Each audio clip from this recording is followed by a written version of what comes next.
Countdown for blast off.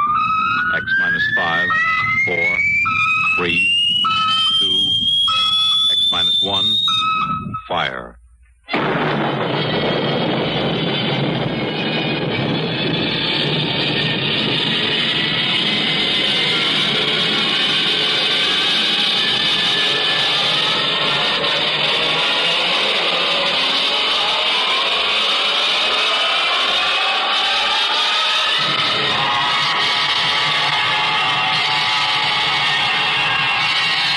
From the far horizons of the unknown come tales of new dimensions in time and space.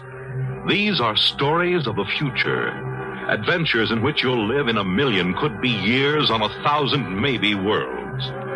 The National Broadcasting Company presents X minus 1.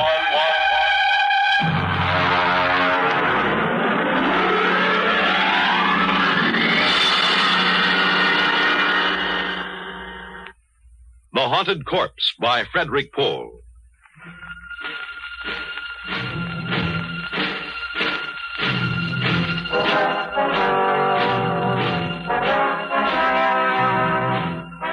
It was 2200 hours when my task force of 135 picked men and a wax stenographer, all fully equipped for any emergency, surrounded the big house.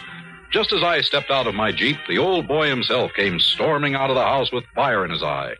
While he was still ranting and raving, I gave him a soft salute and waited for him to finish. Go on, get the whole bunch of you. This is private property and you're trespassing. I won't have it, you hear? Now go on, get out. I'm Colonel Windermere, sir. My orders are to establish a security cordon around your laboratories. Here you are, Dr. Horn. Your copy of the orders. You can take those orders.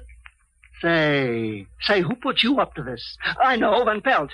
Why, that rotten, overstuffed, backstabbing monster of a... Dr. Horn. Oh, I know, Van Pelt. I ought to. He worked as my associate for years. But that doesn't give him the right to turn traitor and go running off to the Pentagon with a story about the Horn effect. Excuse me, Dr. Horn. The General asked me to give you his personal assurance that my men will not in any way interfere with your work here. It's just a matter of security. Security? Now, listen here, Lieutenant. I won't tolerate Excuse anybody... me, sir. It's Colonel. Lieutenant Colonel Windermere. Colonel, General, Lieutenant, what do I care what fool title you stick on your name?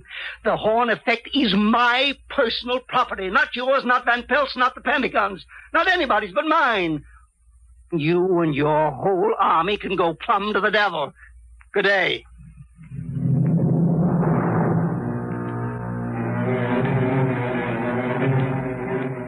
I watched the old man, he must have been all of 85, go stalking back into the house.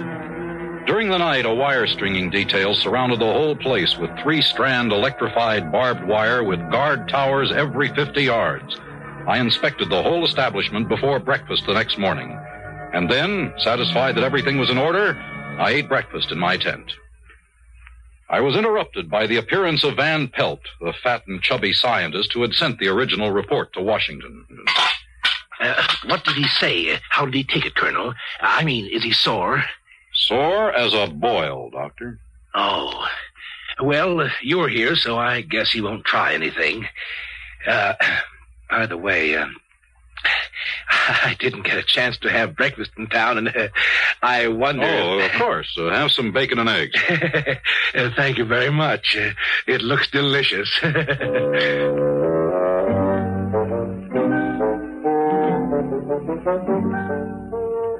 I watched him gobble up the rest of my breakfast. I was beginning to understand why Van Pelt and Horn didn't get along very well. Why Van Pelt finally went running to the Pentagon with his report. Of course, it was my job to keep an open mind, but I couldn't help thinking how I'd feel if my exec, Captain Lefferts, went over my head in that way. No, I couldn't blame Dr. Horn for being angry. At 1400, I went to see the doctor again. I brought along Corporal McCabe, my wax stenographer. Well, what do you two want? Good afternoon, Dr. Horn. I'm here to get your daily progress report. Daily? You want to report every day? Yes, sir. Refer to paragraph 8 of my orders. Corporal McCabe here is an expert stenographer. She'll take down your dictation. Dictation? No, I won't do it. I absolutely will not do it. You'll have to do it, sir. Orders. Why, you and your stinking little two-bit army. I ought to... Oh. Progress report, you say? Yes, sir. You're going to stick to what you say? I must, sir. Well, I suppose I must reconcile myself to the situation. Now, exactly what is it that you want, Lieutenant? The report, sir, and it's Colonel, not Lieutenant. Just so. The report, all about my work, is that it? You may speak freely, Doctor. Corporal McCabe has full security clearance. Well, that must make her very happy. Yes, the report. Just so.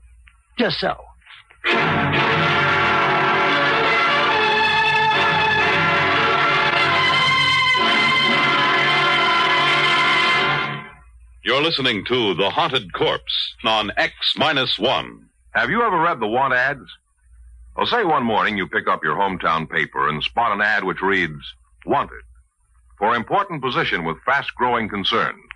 Native-born American citizen, male or female, at least 35 years of age.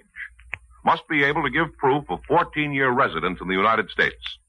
Position of 4-year duration with possible renewal. Room and board furnished. Yearly salary, $100,000, with an additional $40,000 for travel and official entertainment, plus $50,000 for operating expenses. Summer residence furnished with paid vacation. Qualifications of applicant carefully checked before position assigned.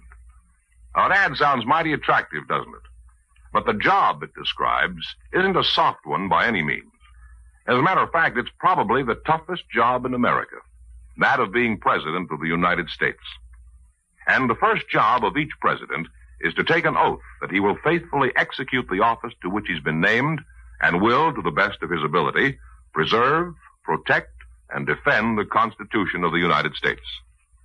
Yes, the job of being president is a mighty important one, but preserving and protecting the Constitution is even more important, because the Constitution is the supreme law of the land. The president may veto a bill, but if Congress, by a 2/3 majority, passes the bill over his veto, it becomes a law under the Constitution, unless set aside by judicial judgment. Thus, the best interests of the people are protected. That's how your American Constitution works.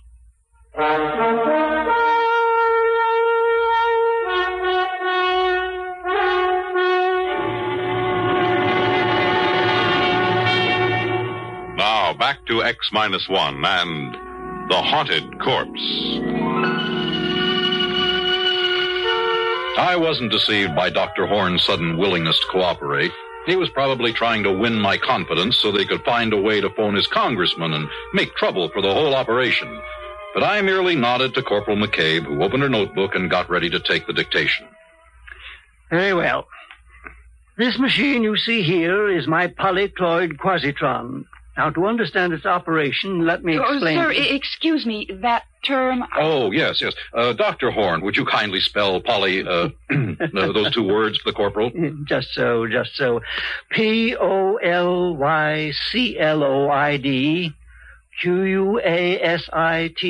quasitron. Thank you, sir. Just so. Well, now, the various... It was rough going for about an hour. The doctor had to pause every 50 seconds to spell a word for McCabe, who was looking more and more ill at ease. But there was one virtue to this slow pace. I was able to follow it all fairly well. And when the doctor finally stopped, I was ready to sum it up for him. I hope, Lieutenant, that I've made myself clear? Yes, sir. In other words, you've perfected a method of electronically killing a man without touching him. What? Electronically killing a man without touching him? Yes, sir. Just so, Lieutenant, just so. Will you tell me one thing? What in the sweet name of heaven did I say that gave you that particularly stupid notion? Well, sir, that's what you said. It is also what my briefing from General Follansby at the Pentagon gave me to understand. Oh, rubbish. Oh, I see what you mean. Just so. I confess I wondered why you're here in the first place. The government feels that this is a weapon. Of course, sir. Oh, well, now we understand each other. My machine renders humans into corpses. So does a chipped flint, for that matter. Yeah, but never mind. That is the aspect which interests you. Yeah. Very good. But mark this, Lieutenant, my quasitron does something no chip flint can do. It removes from the human body that thing which possesses only a negative definition, the quantity that we will term X, which, added to the body, produces a man, subtracted leaves a corpse. Oh, but you don't care about all that, do you? Sir, I don't follow you. No, you're darn right you don't.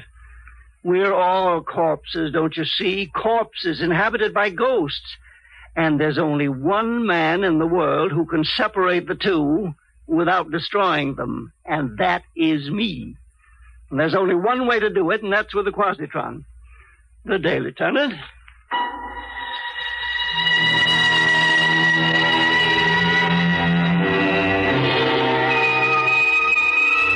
Corporal McCabe and I left hurriedly. I was ready now to make my situation analysis according to orders, but I decided to check one fact.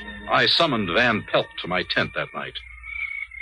No, Colonel Windermere. He's perfectly sane. Perfectly. But he is also dangerous. Particularly dangerous to me. I mean, of course, if I hadn't the Army's promise of complete protection. Colonel, that bowl of fruit looks tempting. I wonder if I... Oh, help yourself, Dr. Pelt. Thank you. Tasty. Very tasty. Dr. Van Pelt, I must have the straight dope on horn. What's this ghost business? My goodness, Colonel, that's just the old man's way of putting it. Forget the term ghost if it really distresses you. Now, whatever you want to call this thing in the body, life, intelligence, or whatnot, this is what his machine works on. If he wishes, he can replace this quantity or remove it from body to body. You might call the operation a transference. A transference of personality. Yes, that would describe it.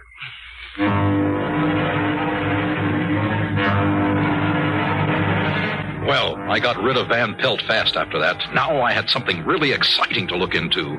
This old man had a machine that could take a person out of his body and put him into another one if he liked. Next morning, I demanded a demonstration, and Dr. Horn showed me how he could change a hen and a cocker spaniel with the quasitron.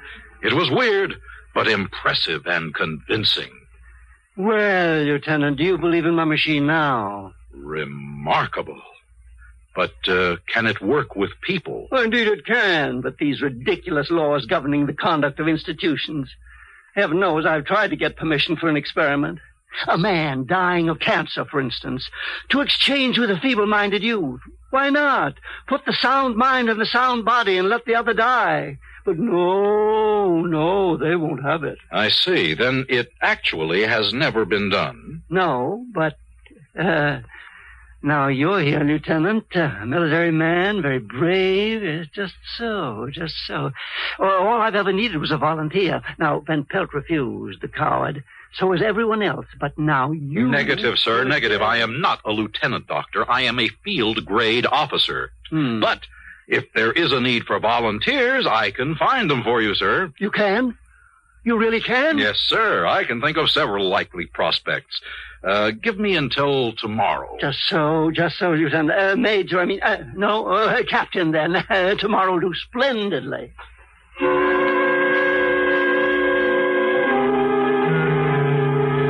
My immediate job was to get the volunteers. I would require two. The first was easy, a private in Able Company. I sent for him, and he appeared looking apprehensive. Sir, the colonel sent for me? I did. You're the latrine orderly of Able Company? Yes, sir, I am, sir. Yeah, there's a report on you. AWOL. That means a court-martial. You're aware of the possible consequences? Yes, sir, I am, sir. There is a possibility that these charges might be dropped. It depends upon our finding a volunteer for a special job. Is that all, sir? Oh, I volunteer, Colonel. When do I start, sir?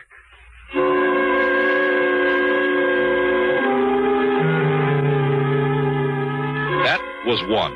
The second was a bit more of a problem. I thought at once of my executive officer, Captain Lefferts, a fine officer typical of the best leadership type. He had just been married, and he had no desire to be transferred to Saudi Arabia. Let me get this straight, Colonel. Are you saying that if I volunteer for this assignment, there's a possibility my orders might be changed? Captain, I hold your transfer orders in my hand. If you decide to volunteer, I will destroy them. Sir, I volunteer.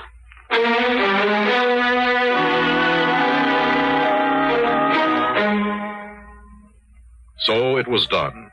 The next morning, both men were strapped into Horn's infernal machine.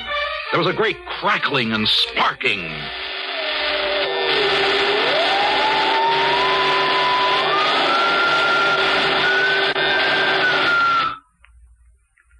There. It's done. May I speak to my men? Go right ahead, Lieutenant. The orderly first. You, name, rank, and serial number. Sir? Lefferts, Robert T., Captain AUS, serial number 033-39615. Oh, sir, about that transfer to Saudi Arabia. No, that'll do. Good heavens. And now you. Colonel, sir, I changed my mind. If I can't go back to latrine orderly, I'll take the guardhouse, sir. It worked. Addie's men. You really did it, Dr. Horn. Just so, Lieutenant, just so. I really did.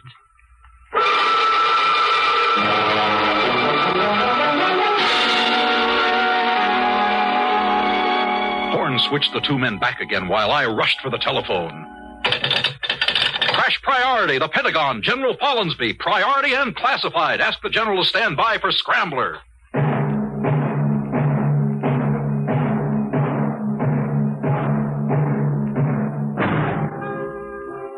A weapon?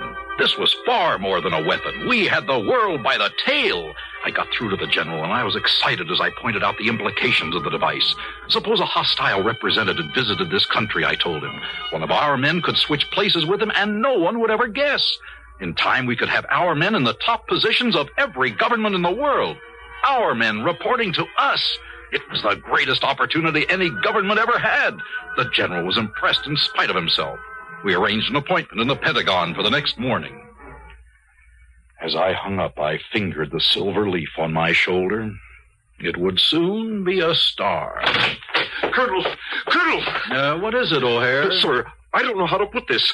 I'm afraid Dr. Van Pelt has gone psycho, sir. Why, Sergeant? What's he done? He's raving, sir. He says Dr. Horn wants to live forever. He says all Horn was waiting for was to make a test on a human being. He says now you've given Horn his test, Horn is going to grab the first human being he can find and, excuse me, sir, this is what he said, and steal his body.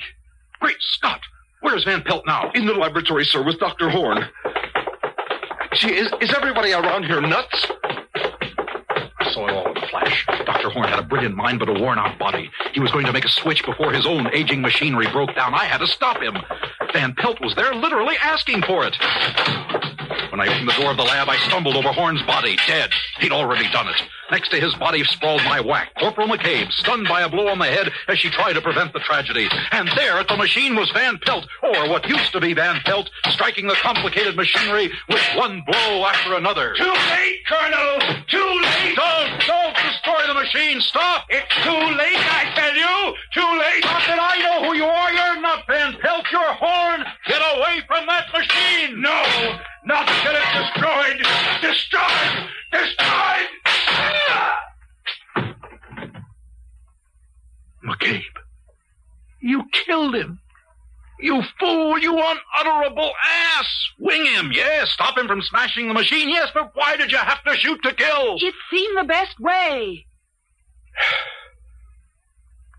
You've ruined everything now. Horn's dead, and so is Van Pelt. The machine is wrecked beyond repair. Sorry, Corporal, but I'm putting you under arrest. Give me that gun. I'm afraid not. You're fundamentally a nice guy, so I'm just going to lock you in here long enough to get away, Lieutenant. Lieutenant? Huh? Horn! You're Dr. Horn! Just so, Lieutenant. Just so. Goodbye.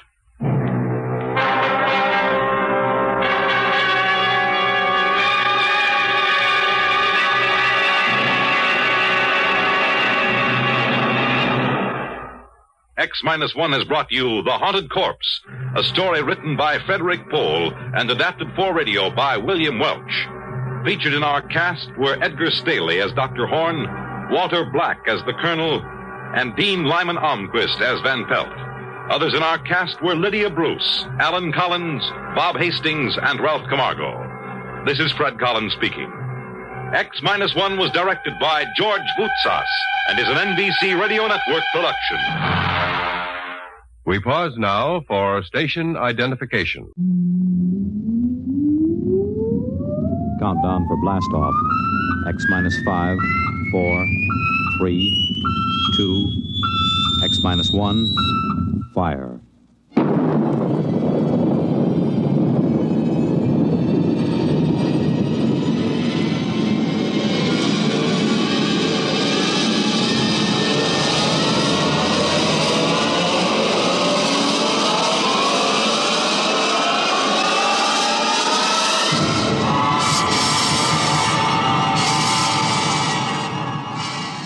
From the far horizons of the unknown come transcribed tales of new dimensions in time and space. These are stories of the future, adventures in which you'll live in a million, could be years, on 1,000 maybe worlds. The National Broadcasting Company, in cooperation with Galaxy Science Fiction Magazine, presents X minus 1.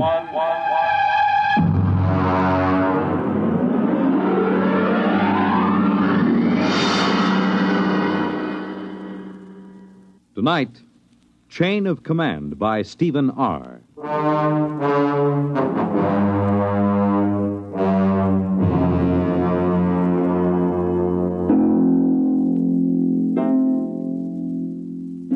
This is about George. He's a friend of mine. Lives right here at the Brookside Atomic Laboratory with his family. My name is Charlie Boyle, by the way. I'm a security guard here at the lab. Been here now for, 20 years, I guess.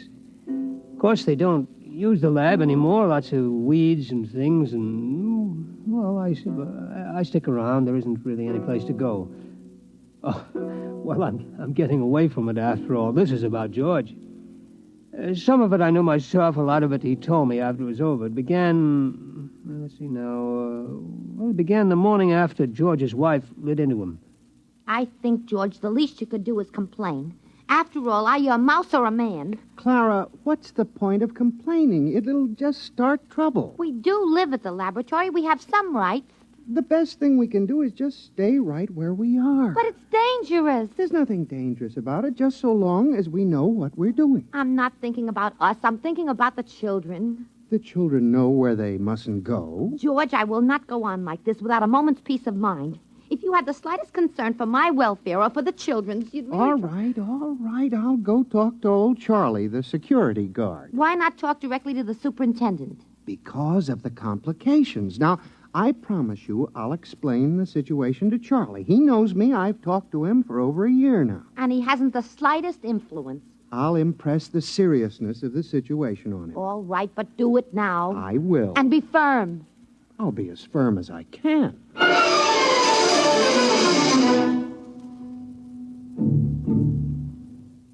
I was at my desk in the hallway. The place was deserted. I've always worked the night shift, except for my supervisor, Mr. Adams, who was in his office down the hall working late. I remember I was sort of dozing off when I heard George's voice in my ear. Charles. Charlie. Hmm? It's me, George.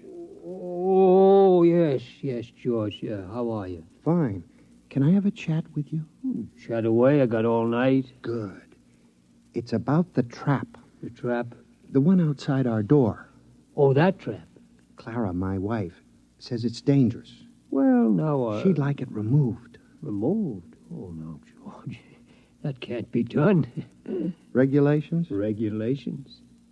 Suppose you just removed it without telling anybody. Oh, they'd fire me, George. I see. Clara's afraid one of the kids might get hurt. Oh. How about taking it up with the supervisor? Mr. Adams? Why not? Well, it never occurred to me. Why not give it a try? Oh, I don't know. Mr. Adams doesn't even know you exist. Maybe it's time he found out. Well, it might get a bit sticky. Give it a try. come on, Charlie. Be a good fellow. Haven't we been buddies for a long time? Oh, we've been buddies, all right, but... Well, when it comes to something like Will you this... try at least? Clara isn't going to let me alone unless something happens. Okay, George. I'll give it a try.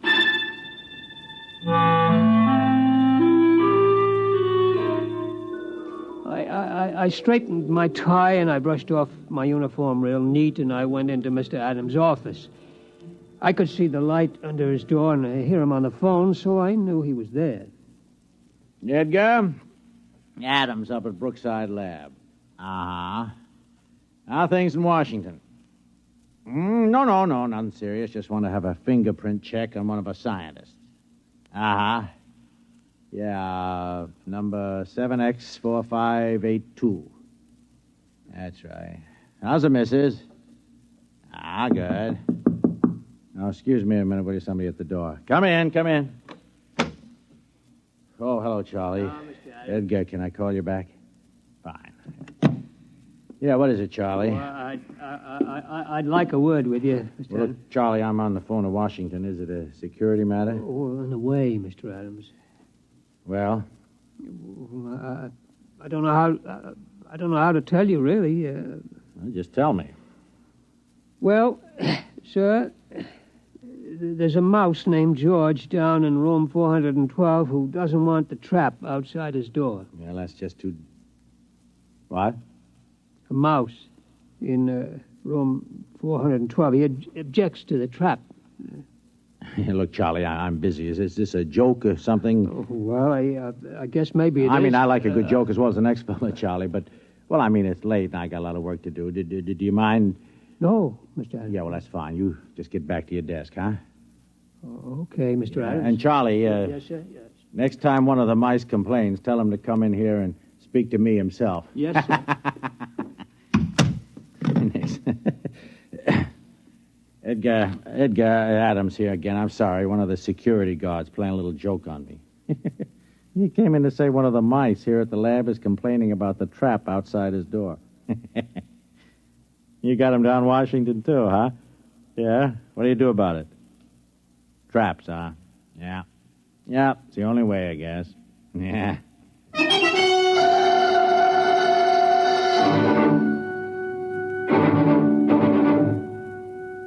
Well, I went back to my desk. George was there, waiting. I could tell by his expression that he knew the answer before he even asked me. No soap, huh, Charlie? No soap, George. I guess I'll have to tell Clara. Yeah, I'm sorry, George. What'd he say? Well, he said if you've got a complaint, see him yourself.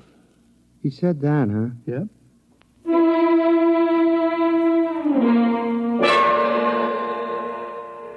Of course, I didn't know what was going to happen. George didn't tell me till it was all over. I mean, really all over. And then it was too late for me to do anything.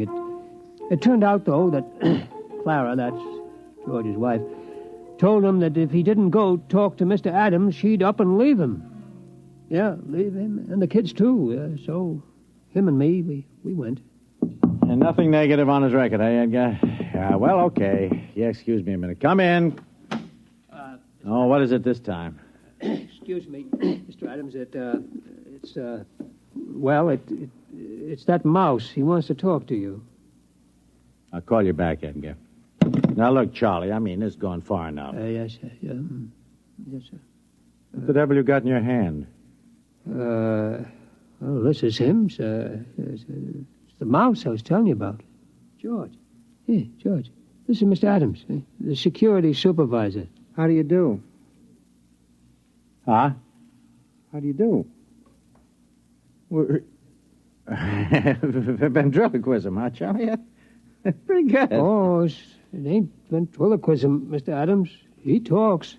Yeah, sure he does. Well, look, now you had your little joke, and I got a lot of work to do. I'd like a word with you. What? That's remarkable. It really... Now, look, George, if you don't... George, suppose I just leave you here and step outside. That might be best.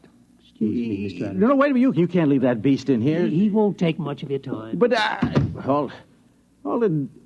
Leaving a mouse on my desk. Can you hear me all right? Yes, of course. What? I said, can you hear me? Some people have trouble. I'm going out of my mind. It's a hallucination. No, sir, a mouse. Listen. What are you? A mouse.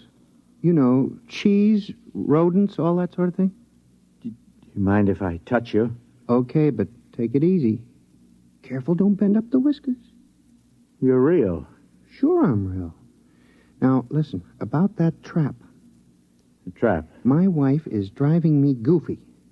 Get it away from our front door, will you? Your front door, yes. Yes, of course, Are you sure you exist? I could bite you to prove it. Never mind. What about it? What about what? The trap. The trap, yes, of course. Well, I mean, that's a security problem. Look, would you do me a favor? Depends. Tell me, how come you talk? Simple. My ancestors have been around this lab since it was built. We've gotten a lot of gamma radiation. A couple of them were used as an experiment to test radiation endurance. There were surgical operations, grafts of human brain tissue to mouse brain tissue to check the effects of the rays on human brains and so on. You follow me? Wait a minute. I remember there were some experiments where human brain tissue was placed in a mouse and then exposed. That's it. Those mice, the ones that survived, were my great-grandparents. Holy smokes. So what about the trap? I mean, we're nice, peaceful mice. We don't bother anybody. We don't eat much. We mind our own business. Wait a minute. You say your great-grandparents were the first of this talking line? I mean, are there many of you? 3 generations, Mac.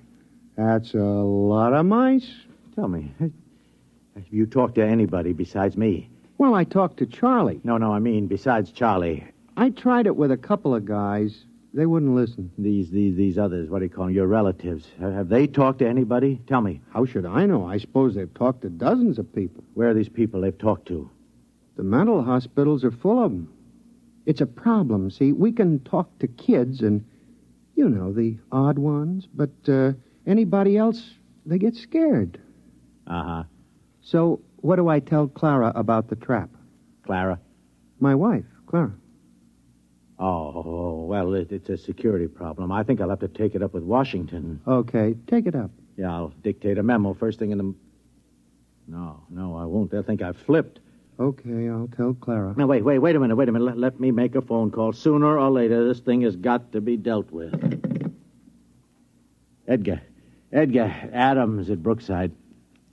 Now, Edgar, old man, we have just encountered a rather unusual security problem here at the plant. Yes. No, nothing like that.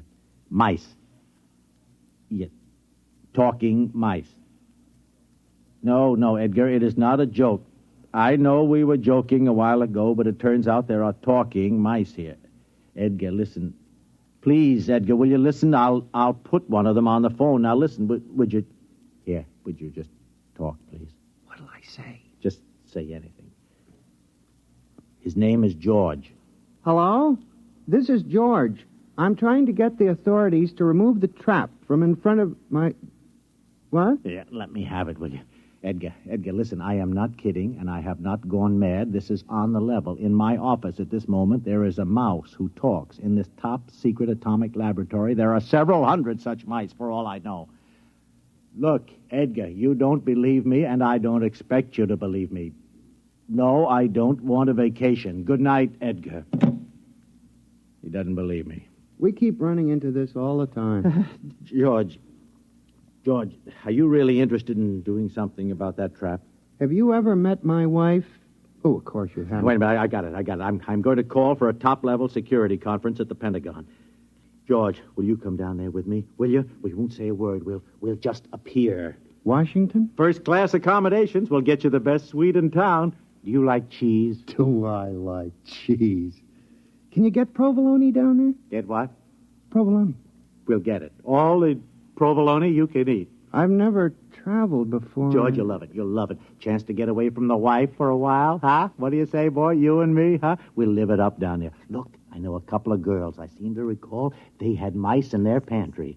I don't know. I'll have to talk to Clara. Look, tell her it's the only way to get action on the trap. Make it sound big, you know. You hate to go away from her, but it's for the kids. What do you say, pal, huh? Well, okay. Attaboy. Operator, get me chief of security at the Pentagon. Make it fast. This is an emergency.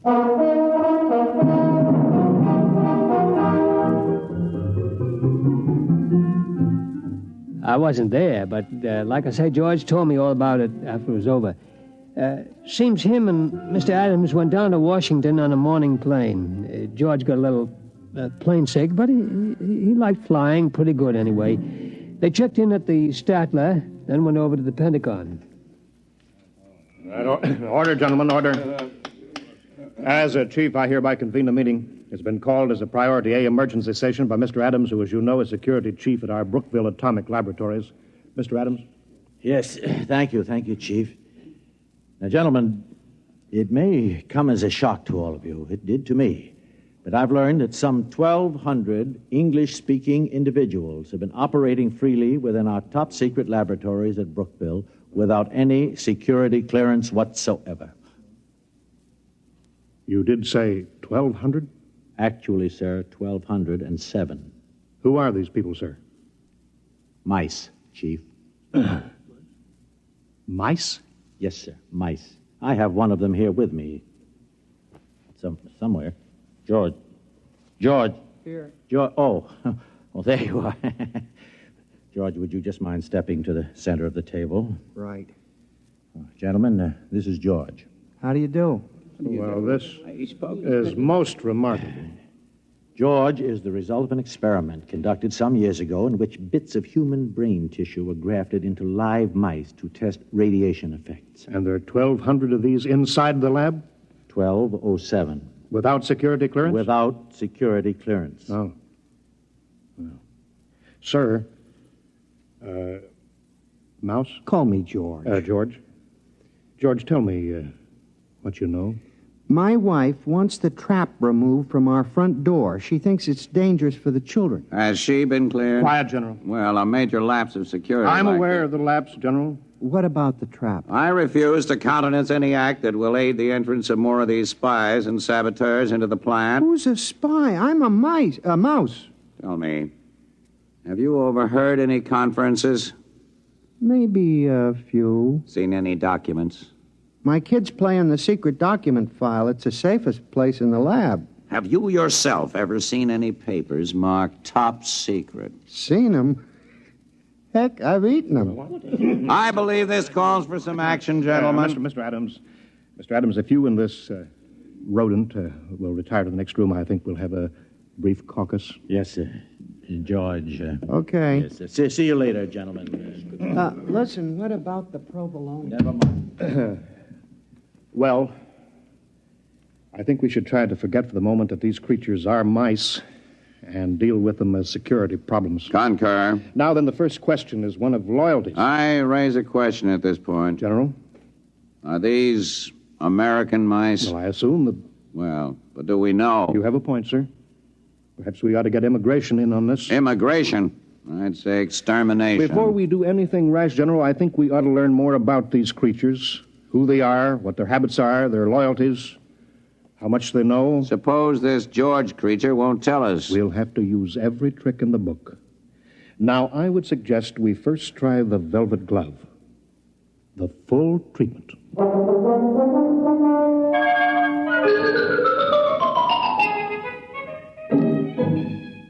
George told me about the velvet glove later. He said he didn't really suspect anything at first, what with all the excitement of being in Washington and so on, but after a while he got wind of what they were doing.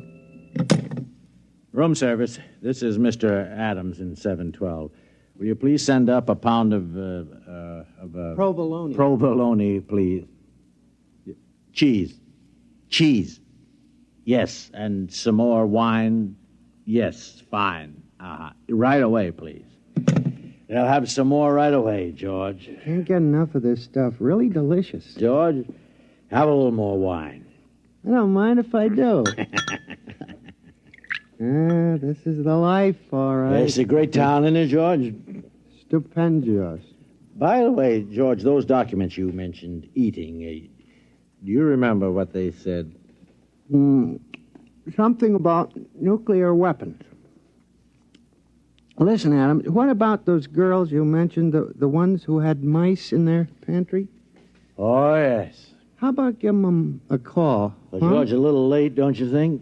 Oh, the night's just beginning. All right, George, I'll give him a little call. 6. Yeah, my memory serves. Hello, Gail. My memory serves. Bob Adams. Hi, just down on a quick business trip. Uh-huh. How tricks, Gail? No, not a thing. By the way, did you still have mice? Mice? Yeah, but... You what? You exterminated... Oh, I see. Uh-huh. No, I don't think I'll have time this trip. I just wanted to call you up, say hello. Yeah, maybe next trip. Fine, my dear. So long. What'd she say? Unfortunately, the superintendent has a cat. I see. Wiped out? Wiped out. That's something I want to take up with my congressman before we leave town. We'll do that, George. George, have another sip of wine. Won't mind if I do. That's it. Now then, George, about those documents. Oh, you stop about documents. I thought we were in town for a good time. We are. Well, round up a couple of mice, man, and let's get with it. Mice, I'll tell you what, George. You wait here. I'll go out and I'll see what I can do, okay? Okay, but make it snappy, huh? I'm raring to go.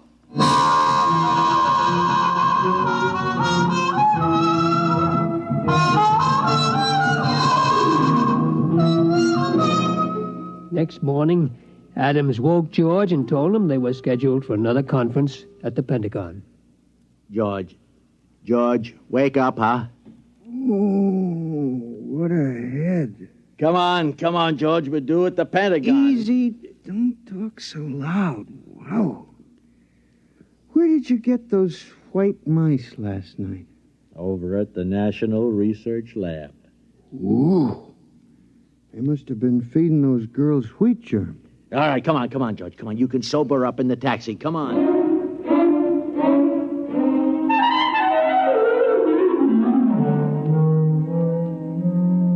All right, George, we've been beating around the bush long enough. Who are you? I've told you, I'm a mouse. My name is George. I live in a hole at the Brookville Atomic Laboratory. We know all that.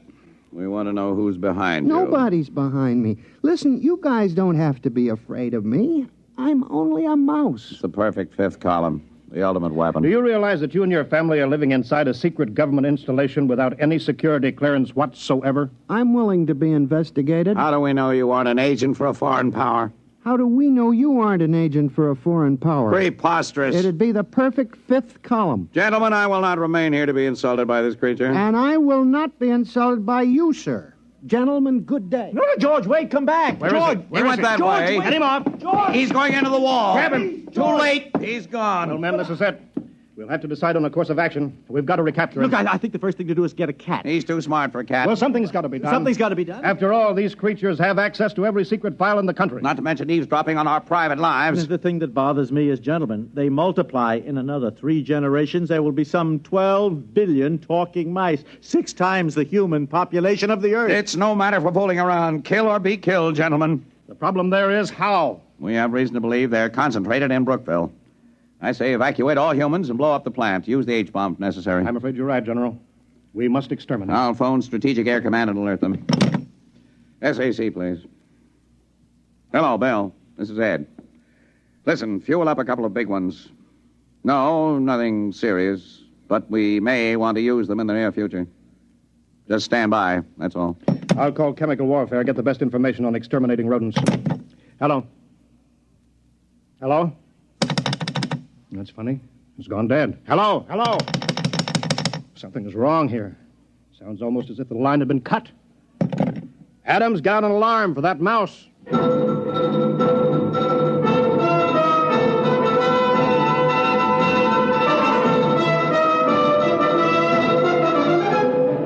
Well, that was only the beginning, of course. Things began to happen pretty fast right after that. You bet your sweet satchel they did. Well, Adams? Yeah, I've been talking to Edgar. The FBI has located several hundred field mice, all of them non-talking. No trace of a mouse corresponding to our description of George. I see. Team of Secret Servicemen been combing the Pentagon and the White House. We've got 1,500 traps baited with imported provolone in the Senate chambers alone. So far, no luck. And what about cats? The American feline fanciers have volunteered 100 Mausers. Oh, good. Any more telephone wires cut? I'm afraid so, Chief, yes. He managed to gnaw through the private wire from the president's suite to the Pentagon. Oh, I see. Well, got it spliced. What about the top-secret file on that new chemical warfare agent? Is there any trace of that? They found the file, but he managed to chew out the key symbols. I'm afraid it's useless. Well, keep tracking him down. Yes, Sooner sir. or later, we'll get him. Yes, sir. Only one thing, Well, sir. what's that? I hate to mention it, really. Well, go on, man. Well, sir, the damage has appeared in such widespread places recently. Well, go on. Well, there must be more than just George. In fact, we're afraid he has reinforcements right here in Washington. But that's impossible. How? I don't know how, sir, unless... Unless what? Well, it seems, sir, that there were a couple of female white mice from the National Research Lab. You mean? Yes, sir. I'm afraid so, sir.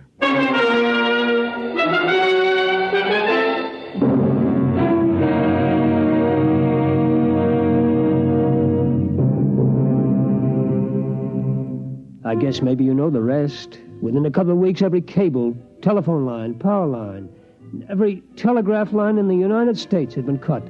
Also the wires on every plane, tank, train, and ship. They'd also destroyed every file in the country. That was only a month ago. Well, you can guess what's happened. Most everybody has left this part of the world. In this whole atomic laboratory, I'm the only human. And I'm not so sure I'll be around much longer. Yes, sir? The only woman. Not that they need a security guard, but, well, I'm just used to being here. I wouldn't know where to go. Charlie. Why, George. George, is it you? That's right, Charlie. Well, you look awful. Where have you been? Well, I was down in Washington, Charlie, about the traps, remember? Oh, yeah. That was before all the trouble started, over 2 months ago. Well, what you been doing all this time? Well, you know, we've been pretty busy protecting ourselves, cutting the lines and stopping transportation and such. I figured it was the mice done it, yeah. Yeah, we didn't like it, but it was them or us, so we did it. Well, how come you look so terrible, though? Well, we stopped the trains and the planes, you know, so, well, I had to walk back. That's one heck of a walk for a mouse.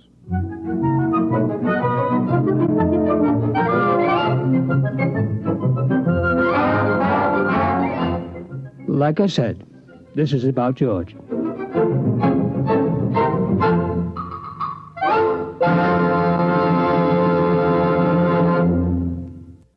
You have just heard X-1, presented by the National Broadcasting Company in cooperation with Galaxy Science Fiction Magazine. Your announcer, Fred Collins. X-1 was an NBC Radio Network production.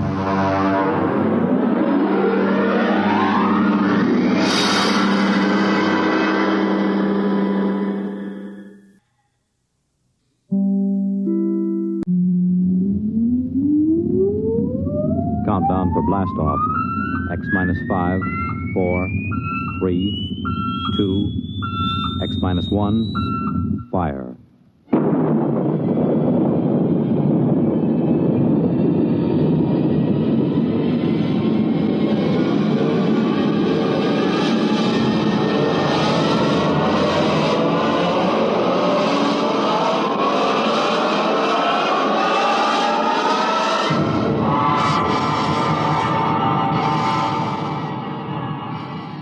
From the far horizons of the unknown come transcribed tales of new dimensions in time and space. These are stories of the future, adventures in which you'll live in a million, could be years, on 1,000 maybe worlds. The National Broadcasting Company, in cooperation with Galaxy Science Fiction Magazine, presents X-. 1.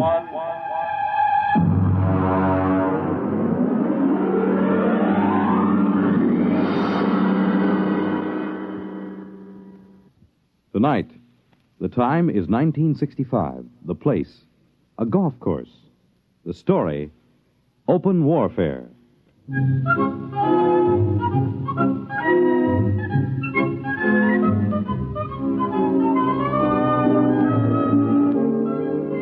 You wouldn't believe it, but there are some people that think that caddy is a pet name for a big car. No, I mean it. Over those little wagons you pull around the course or carrying their own clubs, there are people actually playing golf for years, never seen a caddy. As far as I'm concerned, you take the human element out of golf or any sport, and what do you got left? Nothing. I mean, you could say I'm prejudiced on account of my being a caddy, but that's the way I feel about it. Besides which, a caddy is a perfect observer of the passing parade of human experience. I'll give you for instance. Now, you take Jim Pearson. He won the U.S. Open in 1960, 61, and 64. Well, let me tell you about Jim Pearson. He was the pro at the club here, and I remember when it all started. He was out playing with Mr. Hatcher. That's Sam Hatcher. He couldn't break 90 if the ball had wings. And in the locker room, he looked like a sack of flour that had been set down hard. But he was loaded with money. Anyway, they were waiting for a foursome of dames who shouldn't have been wearing slacks. When Hatcher turned to Jim, and with a real sweet smile, he lowered the boom. Jim, you're a good golfer. Thank you, Mr. Hatcher. You're a good golfer, even if you can't teach me anything. Oh, you're coming along fine, Mr. Hatcher. We've been good to you at the country club, haven't we? Oh, yes. I want you to do something for me. Yes, sir? Stay away from my daughter. Oh, well, Mr. Hatcher. I won't have Alice marrying a man who has nothing but coordination and muscles. What? When I was only your age, I was making $50,000 a year. It takes brains to do that. Brains get more valuable. Muscles deteriorate. There's nothing muscles can do that a machine can't do better. You don't think I could make $50,000? I know you can't. You haven't got the guts. Now, listen, Mr. Hatcher. I'm just quoting history, Jim. Take the tournament in St. Louis. You blew up. And the Goodall and the Palm Beach. You could have won all those. But you blew. You chickened out. That's not exactly fair, Mr. Hatcher. But it's true. I can make $50,000. Yes, in your whole life. No, in 1 year. Oh, you can? Yes, sir. All right, Jim, you're a sportsman. I'll tell you what I'll do. If you can make $50,000 in 1 year at this infantile pastime that you call golf, you can have Alice. Why, that's the most arrogant What's the matter, Jim? Don't you think you can do it? I know I can do it. All right, then. Is it a bet? All right. All right, it's a bet. Very well, then. I believe the ladies are finished. Shall we drive?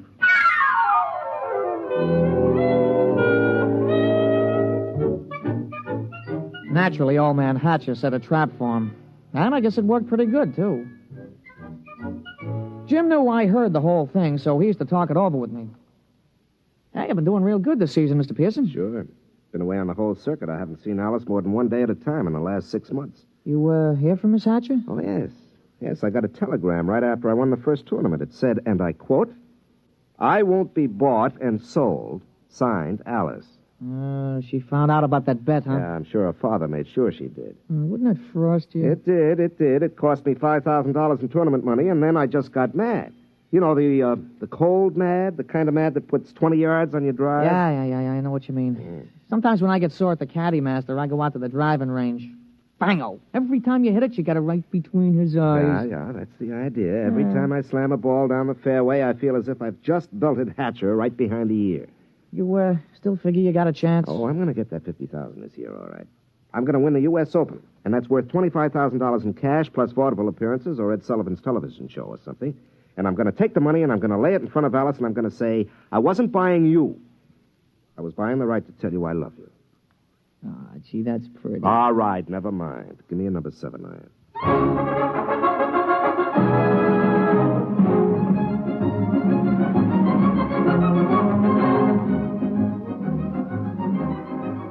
Jim Pearson sure was burning up the circuit. He came into the U.S. Open the man to watch. The day the tournament opened, Jimmy Cannon had in his column, "You are Jim Pearson, the hard luck boy with the velvet swing." It was real philosophical. All the sports writers picked him to win. And then Saul showed up. We was on a practice tee. Jim had been sharpening up his number 1 wood when all of a sudden the gallery took off like a batch of big birds. They were around another tee about 100 feet away. Jim knocked off, and the two of us strolled over. Hey, that's some swing. Who is that, Pete? I never seen him before. His name's Saul. That's some swing. Yeah, he's no amateur. I've never seen him on the pro circuit. Hey, Mr. Pearson, look at the caddy. 280 yards down there. That ain't what I mean. Look, he's got a ball bag in his hands. Now watch. Oh, that's a good catch. He caught that ball right in the bag. Mr. Pearson, that caddy didn't move that sack. That ball dropped right in 280 yards away. Oh, it's an accident. Yeah, look, it happened again. He's a trick shot artist. Wait till he gets into competition. I don't know. He just hit another one, dead center. Oh, there isn't anybody that good. Not even old Joe Kirkwood. Quite a spectacle, eh, Jim? Oh, hello, Hatcher. Must be unnerving to watch something like that. I can stand it. But will you be able to stand it when the going gets rough? Will you blow up like you always do? It'll be too bad just when you're so close. Don't worry about me. I'm not. I imagine Saul will take care of that. Oh, you know him? I brought him here. My own personal entry. He's going to beat you out of the open. But he's got something to learn. Look at him. Just a dumb country boy who never saw a golf club till a few months ago. I think he might teach you something, Jim.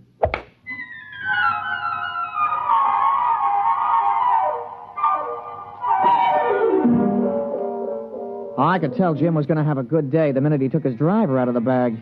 He took his practice swings, and they went around clean, grooved, and loose. I would have bet my shirt on him. As a matter of fact, I did. The crowd was sympathetic. They wanted to see him burn up the course. Well, Pete, we all ready? Yeah. What's this? New kind of golf ball? Oh, yeah, a young fella from the A.B. Wells Sporting Goods Company. He slipped me a fin to talk you into using these balls.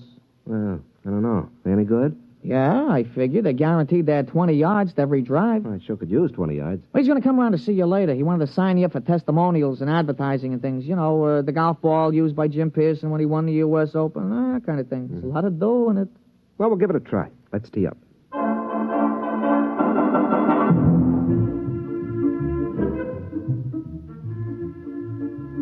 Oh, he started off real good. A long, straight drive right down the fairway. It was a birdie 4. Jim was clicking him off that day. There you are, Pete. 34 and a 32 for 66 on the 18. 6 birdies, 12 pars. Yeah, 3 more rounds like that should win easy. Hey, how are the new golf balls? Huh? Oh, fine. You know, they aren't kidding. It does average out about 20 yards longer on the drive. I'll have to get a couple more dozen.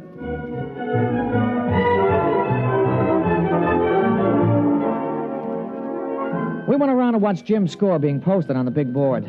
Most of the field was still out, but he was ahead of the closest competitor by 3 strokes. Who's that? Oh, somebody coming down the 18th. It must be a hot round. I'll be posting it in a minute. Oh, Saul. Yeah, you see, there he is, walking through the crowd. Yeah. Well, here comes the secretary with the score. Hey, Mr. Pearson, look at it. 32 and 32, 64. 64? That's a new course record. Yeah, well, it's only the first round. New course record. Look at that. 3s and 4s, 3s and 4s.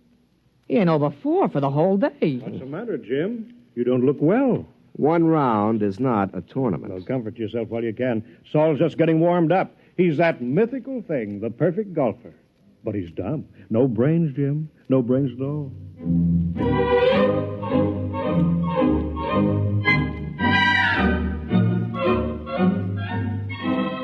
Naturally, in the sports broadcasts and the newspapers, Jim could have been playing on a miniature golf course at Asbury Park, New Jersey. The big news was Saul. They all called him Silent Saul. The odds the boys in the shower room played around with on Pearson took a dive, and you couldn't get even money for Saul. The next morning, Jim's gallery was pretty small. When he stepped up to the ball, there was a smattering of applause like a matinee just before they closed the show. But his drive was as straight as the day before and longer by about 20 yards on the average. Hey, that's a nice putt, Mr. Pearson. Yeah. Who's that? That's Saul, I'm afraid. He's coming around behind you. Well, he's going to have a big fight.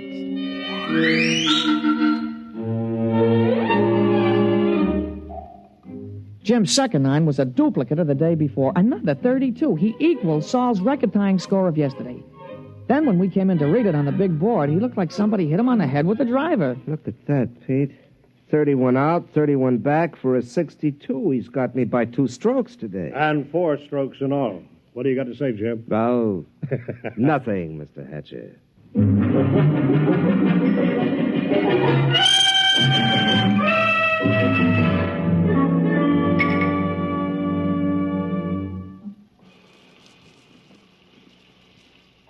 me the soap, will you, Pete? Yeah, sure, Mr. Pearson. Yeah.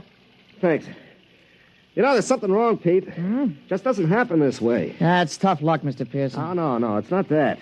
People don't just pop out of nowhere and break all records at the open. Men don't take up golf and become perfect golfers in a month. He's got to have some weakness. Well, if he has, he ain't shown it yet. Well, I've got to find it.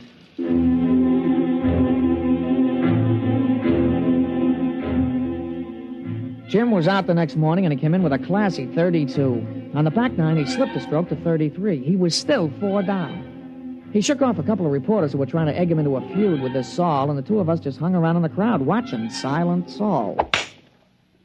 His first drive went a clean 300 yards down the fairway, straight as a ruler. Pete, there's something about his swing.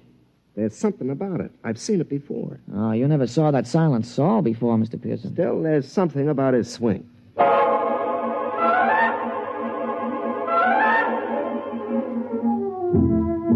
On a follow-up shot, Saul had about 240 to go. He took a club from his bag and took a few wiggling gestures, set his driver behind the ball, and swung. Pete? Did you see that swing? Those wiggles? Yeah, well, a lot of guys do that. Yeah, but it's unnecessary. I mean, you don't have to make those wiggles before you address the ball. Yeah, sure, and you don't have to spit 3 times every time you got a tough putt, but you do. But there's still something strange about him. Everything about him is perfection, except those wiggles. And he doesn't talk. Look at him putting. Just look at him. Mm-hmm. That could be Todd Winters, couldn't it? Yeah, he does look something like Winters. Yeah, when he putts. But that iron shot, who wiggles like that? Who does those wiggles? George Potter. Yeah, I guess he does. Yeah, and the approach shot, Pete. That's Gordon Brown. Nobody else bends the knee that way. He really gave it a lot of study, huh? And the drive. That grooved swing on the drive. Pete, come on. I've watched enough.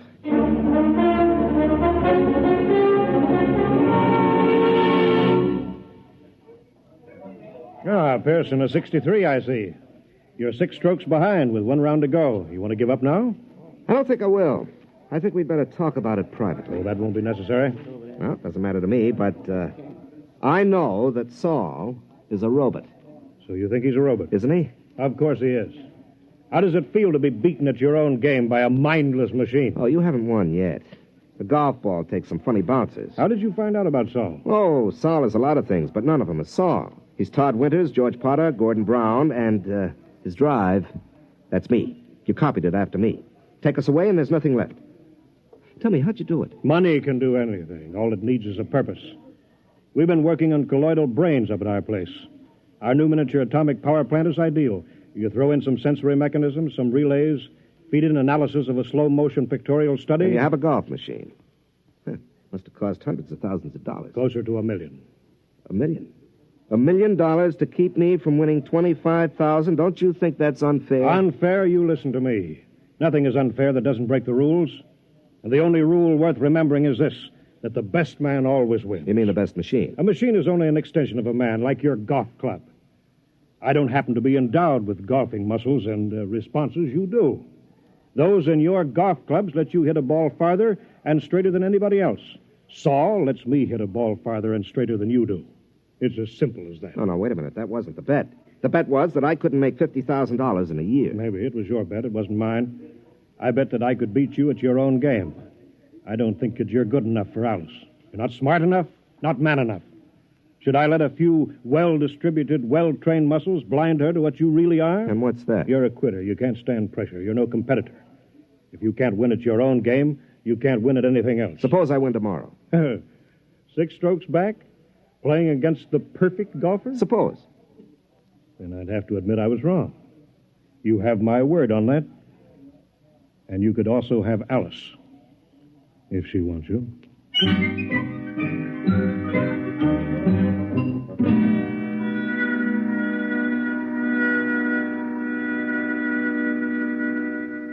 Somewhere, Saul must have an Achilles heel. Pete, the prime fact about man is his adaptability. Yeah, sure. Yeah. They've got to build in at least one constant, if not more. How about judgment?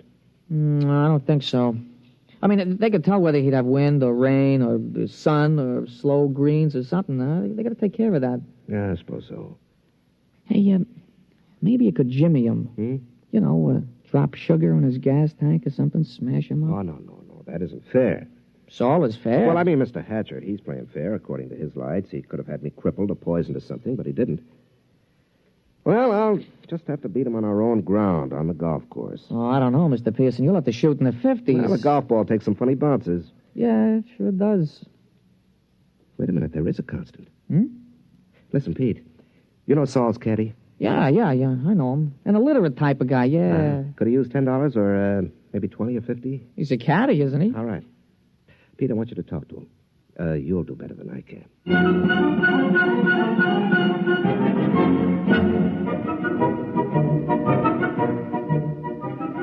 The management of the tournament is no fool. They know which side their television rights are butted on, and they had Saul and Jim paired for the final round. Jim's drive took a tail-end hook. It dived into the rough behind a clump of trees. It wasn't a very happy start. Saul took a ball from his caddy, teed it up, and settled himself. Hey, that's some drive, Mr. Pearson. Yeah, that was some drive. It's about 340 yards, isn't it? Some drive. You got a tough lie there on your ball, Mr. Pearson. You going to play it safe out on the fairway? No. You see that hole between those two trees? Mr. Pearson, that ain't sensible golf. Pete, sensible golf won't win.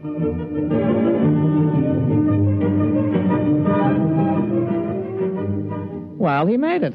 The ball went through the opening and rolled to a stop just in front of the green. Saul's easy 4-iron shot was dead on the pin all the way. But it hit the back edge of the green and hopped into the rough. Jim took an easy putt for a birdie, and Saul's recovery was long, and 2 putts gave him a par. Well, that's one of the strokes I need. And that's the way it went. Jim's game sparkled, and Saul's game kept finding trouble. For the first 9, Jim came in with a scorching 30, while Saul came in with a 33. Kept on like that. Saul kept overshooting the green. They came into the 18th hole with Saul still 2 strokes up. Now, look, don't you worry, Mr. Pearson. You're going to tie him for sure. Oh, that's no good, Pete. By tomorrow, his game will be on again perfectly. Jim's drive sliced behind a fringe of trees. He had to shoot blind. He made it on the green, about 25 feet from the cup. Okay, Pete. This is it. Saul's in for a 5. Don't you worry, Mr. Pearson. Don't you worry. Okay, I won't.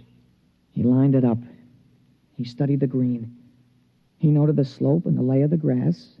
And then he stroked the ball. We did it, Mr. Pearson. We did it. You're the new U.S. Open champion.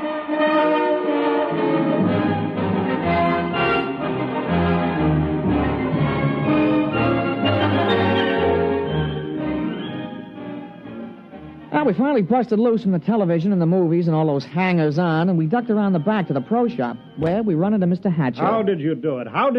Well, Mr. Hatcher, under extremely restricted sets of circumstances, a machine is better than a man, but over the long run, over the gamut of situations, a machine doesn't have a chance. Just can't compete. I still don't understand. It cost $1 million. $1 million. Here, have a souvenir. You can take this golf ball. No. Look at it. That's the ball Saul was using. What? Mm-hmm. Well, that's another brand. That isn't Saul's regular ball. That's right. It's a new one. Guaranteed to add 20 yards to the average drive. But that's unfair. Well, your robot was built in with one constant. It had to be a golf ball. Well, it just couldn't adapt to a better ball. But that's not fair. Why, that's... Well. Uh-huh. How about... There are no perfect golfers, Mr. Hatcher. There are only good ones and better ones. But, well, I've been thinking about this robot of yours, and I'll be around in a few days to talk to you at your office. Huh? About what? Well, I'm sure you don't want to support your son-in-law for the rest of his life. And I have $50,000 to invest in business making robots. Useful robots. And leave golf to the men. They're better competitors. Now, if you'll excuse me, Mr. Hatcher, I've got a telephone call to make to your daughter.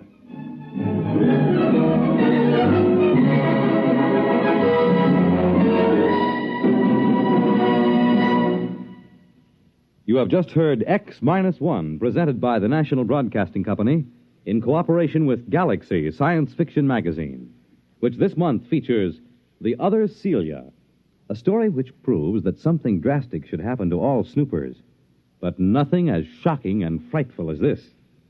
Galaxy Magazine, on your newsstand today. Tonight, by transcription, X-1 has brought you Open Warfare, a story from the pages of Galaxy written by James E. Gunn and adapted for radio by Ernest Kenoy.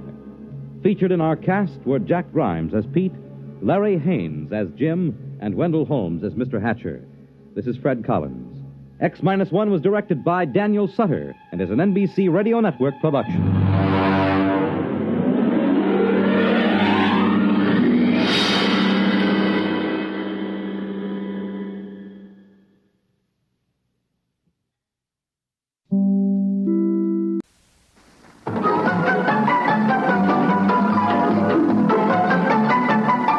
This is Nightline, your open door to people and places, and this is Walter O'Keefe. Nightline invites you to listen in on NBC's award-winning science fiction series X-1.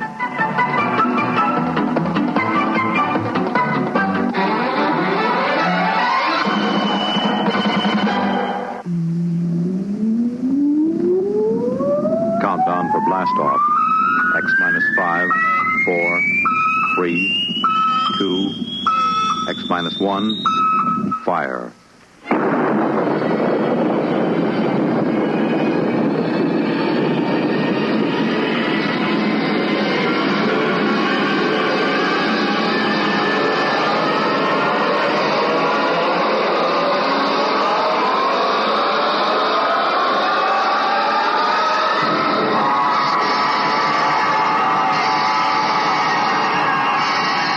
From the far horizons of the unknown come tales of new dimensions in time and space. These are stories of the future, adventures in which you'll live in a million, could be years, on 1,000 maybe worlds. The National Broadcasting Company, in cooperation with Galaxy Science Fiction Magazine, presents X-1.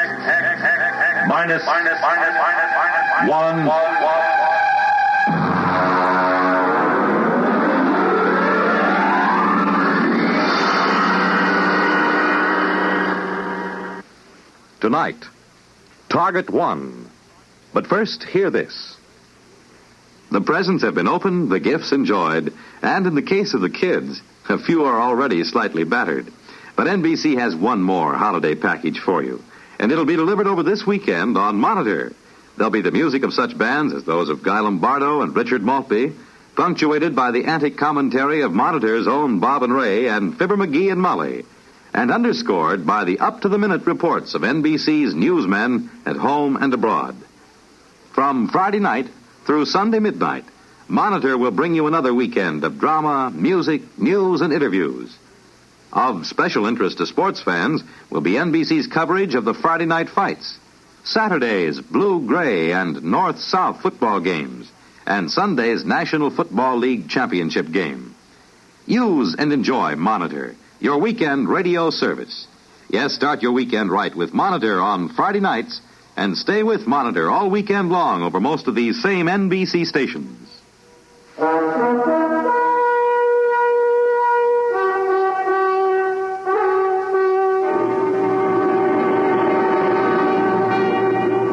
Now, X-1 and tonight's story, Target 1.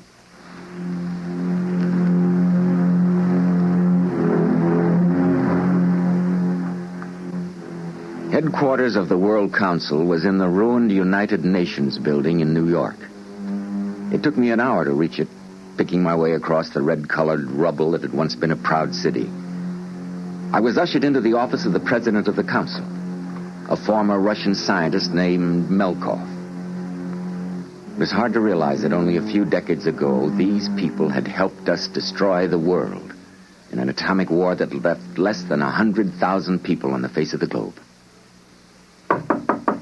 Come in. Dr. Marin. Yes. It's good to see you, Doctor. Sorry I'm 2 days late. I had to land at Boston. It's the only airport operating. I understand. You want to sit down? Thank you. I suppose you are wondering what this is all about. Very little surprises me, Mr. President. Good. As you know, Doctor, the Great War of 1960 left very little of the human race. What it did leave, well, 2 billion corpses, 3 continents rotting and unlivable, and every survivor mutating. I believe you yourself have had children who could scarcely be called human. Sorry to be so blunt. Why did you send for me, Mr. President? Doctor, suppose I gave you an opportunity to do something extremely practical. Such as? A chance to prevent the destruction of our world, which took place 30 years ago. To prevent what has happened? To stop an atomic war? Yes. Would you do it? I'd sell my soul to the devil, Mr. President. You mean that? Yes. Doctor, what would you say was the most important scientific discovery of the 20th century? I suppose Einstein's equation. E equals mc squared. Exactly. This formula unlocked the atom. Without it, there would have been no atomic energy, and consequently, no bomb, no war. The formula did not cause the war, Mr. President, nor did the man who discovered it. He was one of the finest human beings who ever lived. A man utterly dedicated to the pursuit of peace and harmony. Yes, exactly. That is what will make your task so abhorrent, Doctor. What is this task, Mr. President? Quite simply, it is the murder of Albert Einstein. Are you insane? Perhaps. Only history will record that. But how in the name of heaven Albert Einstein died in 1956? I am well aware of that. In order to commit this murder, Doctor, you will have to travel back in time. Travel back? You mean that... I mean that our scientists have succeeded in their experiments. Parachronon penetration has been achieved. It's fantastic. Yes, so were atomic energy and rockets to the moon and radio waves long before both of those. You're actually suggesting that I return to the early 20th century to commit a murder? Yes. But why Einstein? Why not the men who took his contributions and twisted them into ghastly inhuman weapons? Why not them? Because others would replace them. There are many minds so filled with contempt for their own lives that they would be willing to destroy others, so warped with hate that they might even enjoy the job. No, it must be Einstein. Well, then why me? Why not select some murderer, some fiend? Because you are a man of the highest morality. This task must not be performed by some twisted monster. It must be done by a man of integrity who fully realizes his responsibility. To do otherwise would be to degrade ourselves and our victim. Come here, to the window. Do you see that covered barge lying in the East River? Yes. That barge is the finest laboratory we could assemble. Inside it is the mechanism for complete K-meson penetration, maintaining a stable configuration. In effect, it is a floating time machine. You've tested it? It was tested last week. Professor Milton Waxman went back 40 years in time and returned. We cannot afford another test because our energy sources are limited. Will Waxman accompany me? Yes. He and one other. Well, Doctor, what is your answer? All right. I'll do it.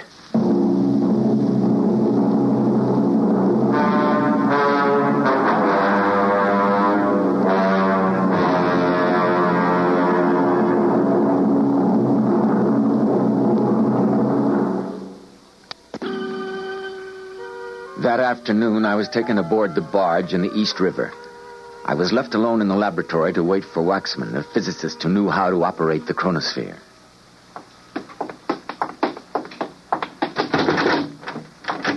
Waxman, who is this? His name is John.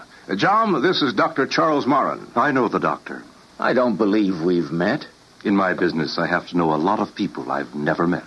John is security. I see. He's going with us. To see there's no mistake. That's right, Doctor. Very well. I don't suppose murderers can be choosy about their companions. Before we go any further, here are some clothes that will be suitable to the time and place which is our destination. Please put them on, Doctor. While you're changing, I'll give you some background on the subject. Born Ulm, Germany, 1879. German citizen, religion Jewish.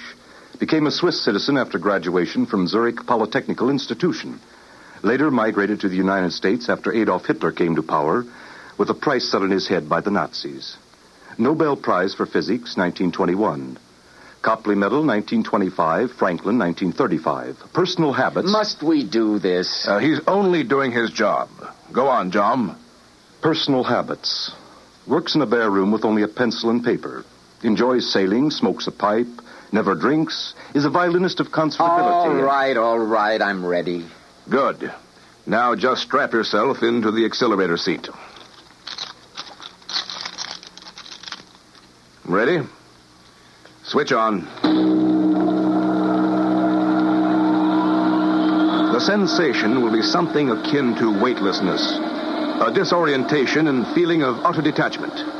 This will last until we have settled into a new orbital configuration. We will be able to monitor our time segment on the screen before us. May I ask our objective? Yes. The Polytechnicum at Zurich. Graduation ceremony in the year 1900. So young. He was already formulating the theory of relativity at this point, Doctor. We have no choice. It must be clean and thorough. Are you ready, gentlemen? Yes. Ready, Professor. Hold on. We will begin to whirl until we reach speeds where K-meson penetration is possible. Now.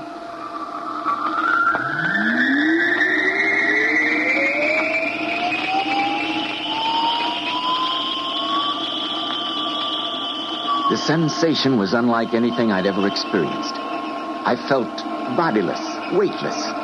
My consciousness seemed to float free. I was dimly aware of Waxman at the monitoring controls, but otherwise I remember no sensation. Later he told me that it took exactly 1/2 hour to vector in on the right time and place. That was right after the whirling stopped.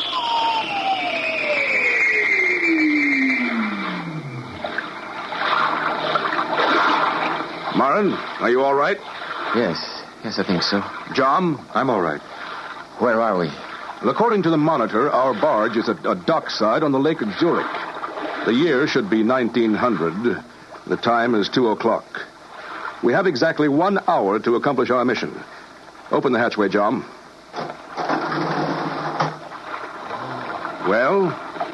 Fantastic. A different world. We can't waste any time. The graduation ceremony is at 3. Now let's go. Very well. Just a moment, gentlemen. Here, take these. What are they? Guns. We'll need them.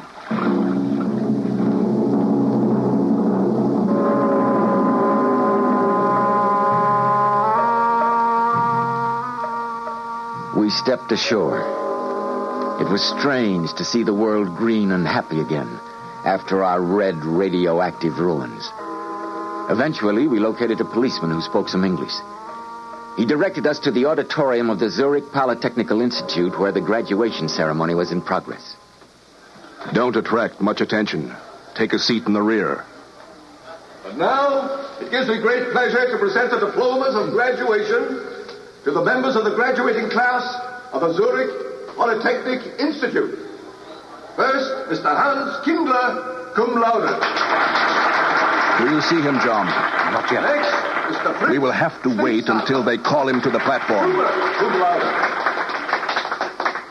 Mr. Heinrich Weiss, valedictor. Are you ready? Marin, you're the one who must do this. Are you ready? What? Oh, yes. Yes, I am. I'm ready. Mr. Albert Einstein. That's him. Marin, shoot. Shoot. I can't do it. I can't. Give me that gun. Come on. We've got to get out of the barge. Now hurry.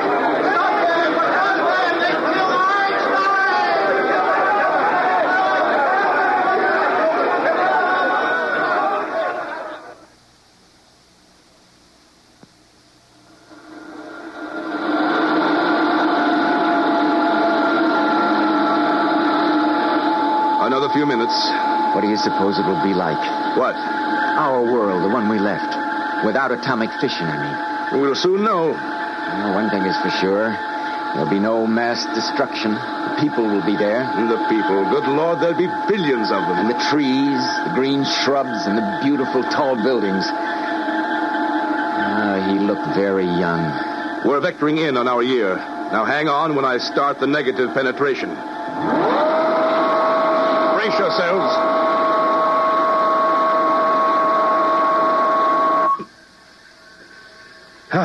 According to calculations, we should be back in the East River on the same day we left. The world will be as it would have been if Einstein had never existed. Open the hatch, John. Look at that. The city. New York is whole again. No ruins, no rubble. Those buildings are magnificent. Look at the trees in the parks. Marin, we've done it. It was worth it. We've done it. Yes, we've done it.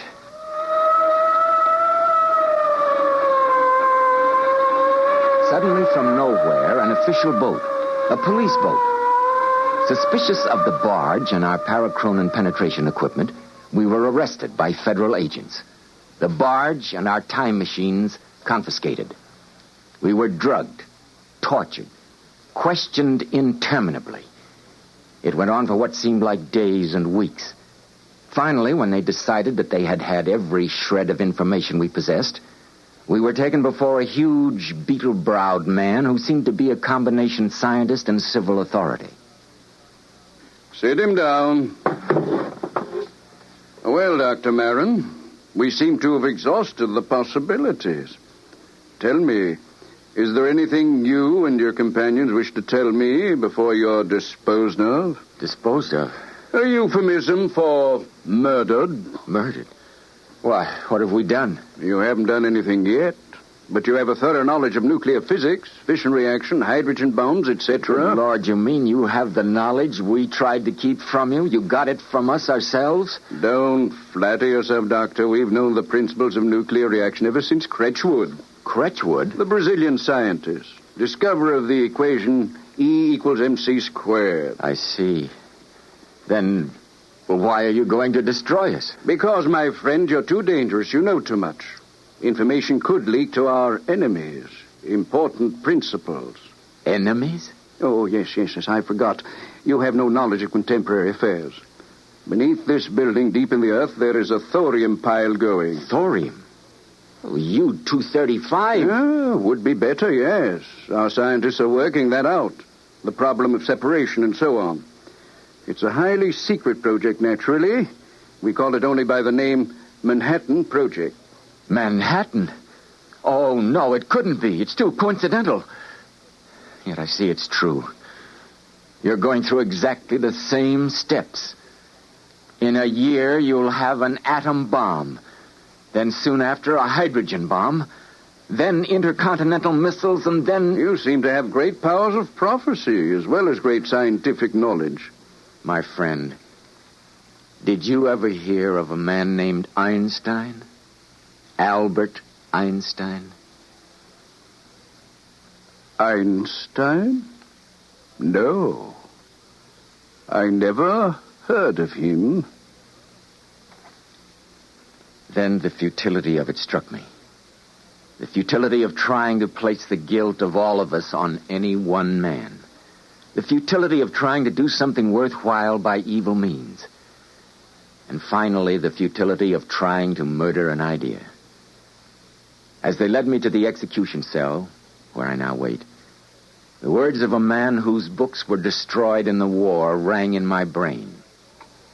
The fault, dear Brutus, lies not with our stars, but with ourselves.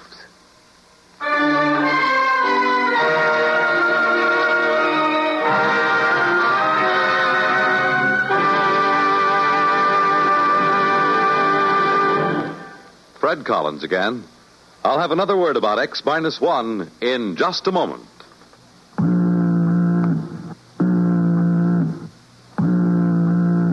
That how you feel, blue and miserable with a deep-down cold? Listen. Every second someone takes it for the miseries of a cold. Millions more take bromoquinine. Every second someone takes it for the miseries of a cold. Bromoquinine. More people have taken more bromoquinine cold tablets for more complete relief than any other cold tablet ever sold. You could use aspirin or cough syrups or nose drops all day and not get bromoquinine's relief.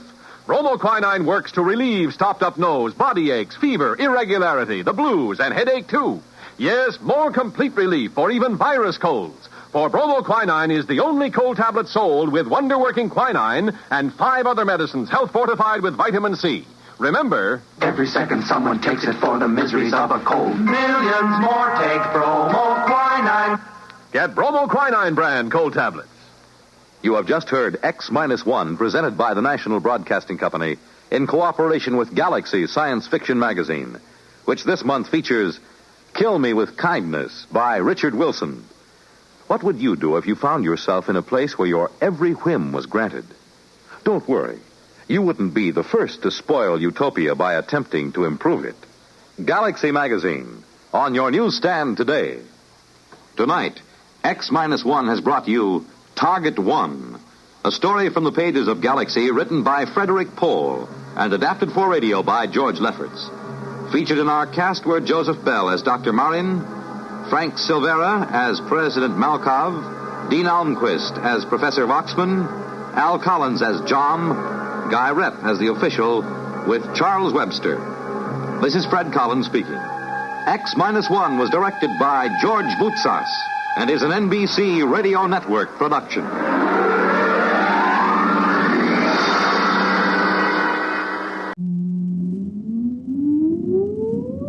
Countdown for blast off. X-5, 4, 3, 2, X-1, fire.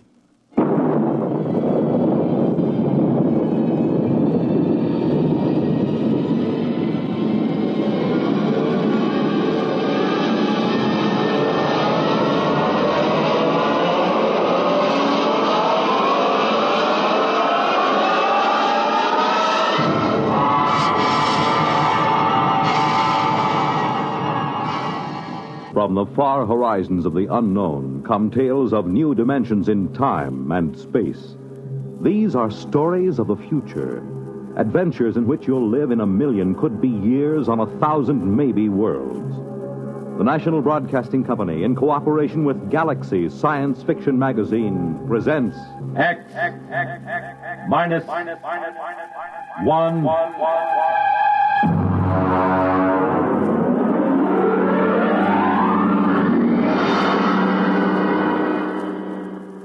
Tonight, the discovery of Morniel Mathaway by William Tent.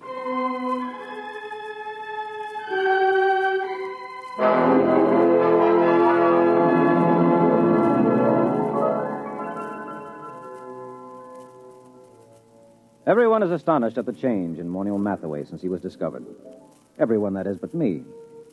They remember him as an unbathed and untalented Greenwich Village painter who began almost every second sentence with I and ended every third one with me. You see, I understand the change in him, because I was there the day he was discovered. We were talking about his discovery that day.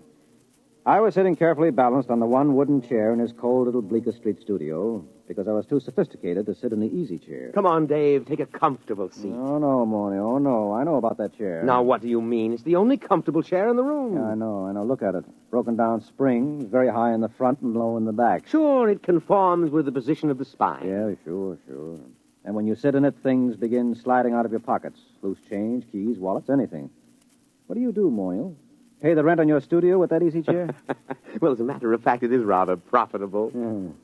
And that's why I'll sit on the wooden chair, if you don't mind. Oh, now, don't be bourgeois. Well, I notice you always sit on the bed. That's because I'm a good host. I see.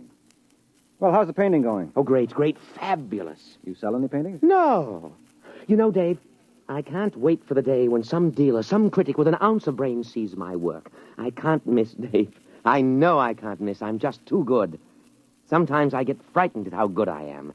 Why, it's almost too much talent for one man. Well, there's always... Not that it's too much talent for me.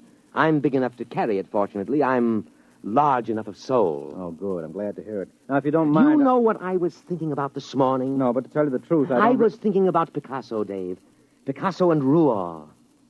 I'd just gone for a walk through the pushcart area to have my breakfast. You know, the old hand's quicker than the eye. Yes, I know. I've seen you do it. You're the only man I know who can ask directions to Houston Street and fill his pockets full of bananas at the same time. Oh, well, society owes the artist something. Mm-hmm. Anyway, I started to think about the art of modern painting.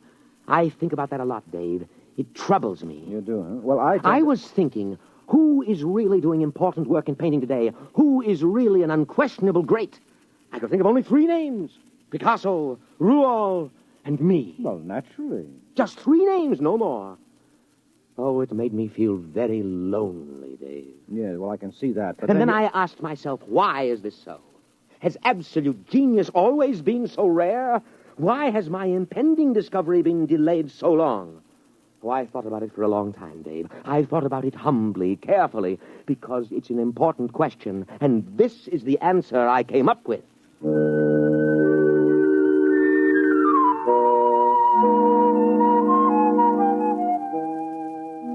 Well, don't bother waiting for the answer that Monial came up with. It turned out to be a theory of aesthetics I'd heard at least a dozen times before from a dozen other painters in the village. Monial was a bad painter, there was no question about it. I say that not only from my opinion. I've roomed with 2 modern painters, and I've been married for a year to another, but... Well, for example, a friend of mine, a fine critic of modern art, took a look at one of Monial's paintings, which he hung over my fireplace in spite of my protests, and just kind of stared slack-jawed. What does he call that technique? Well, he says it's smudge on smudge. Well, I can believe it. Smudge on smudge, white on white. Non-objectivism, neo-abstractionism, call it what you like. There's nothing there, nothing. Well, it doesn't even have the interest of those paintings that chimpanzee did a couple of years ago. He's just another of those loudmouth, frowsy, frustrated dilettantes that infest the village. Why do you waste your time with him? Well, for one thing, he lives right around the corner, and he's kind of colorful in his own sick way. And he does have one great talent. It's not in painting. No. Now, you see, I just get by as far as living expenses are concerned. Things like good paper to write on, good books for my library, I can't touch them. And sometimes the yearning gets too great. You know, a newly published collection by Wallace Stevens. Well, if I find one I want, I just go over to Monial's and tell him about it. He doesn't lend you money. Oh, no. Now, you see, we go out to the bookstore and we come in separately. And then I start a conversation with the proprietor about some very expensive out-of-print item I'm thinking of ordering, and Monial just says, "Don't mind me, I'm browsing." Well, that's the high side. I'm browsing. Well, what happens? Well, while I'm keeping the proprietor talking, Monial snaffles the Stevens. Isn't that just a little bit, Oh, well, I intend to pay for them, of course, just as soon as I'm a little ahead. Well, why does he do this for you? Oh, well, I pay off. I go through the same routine at an art supply store so Monial can get canvas and paint and brushes. Of course, I really have to pay for Monial's browsing. I have to suffer through listening to him, and then my conscience bothers me. Oh, it does? Yes, you see, I intend to pay for my things, but I know he doesn't. And that's why my conscience bothers me.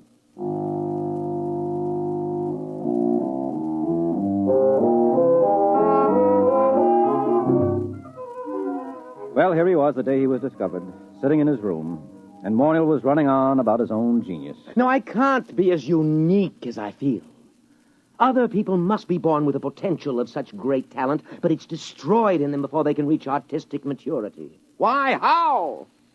Well, let's examine the role that society plays in all of this. What's that? You got a hi-fi set? Nonsense. That's a crass materialistic concept that I should... Something is happening. Hey, when did you put the purple lights in? Purple? Oh, what's that? Look, it's shimmering. It's coming right through the wall. It looks like a box. We can't both be having an artistic vision. You're not the type. No, I'm not, and I'm not drunk either. Look out, something's going to happen. Monial Mathaway?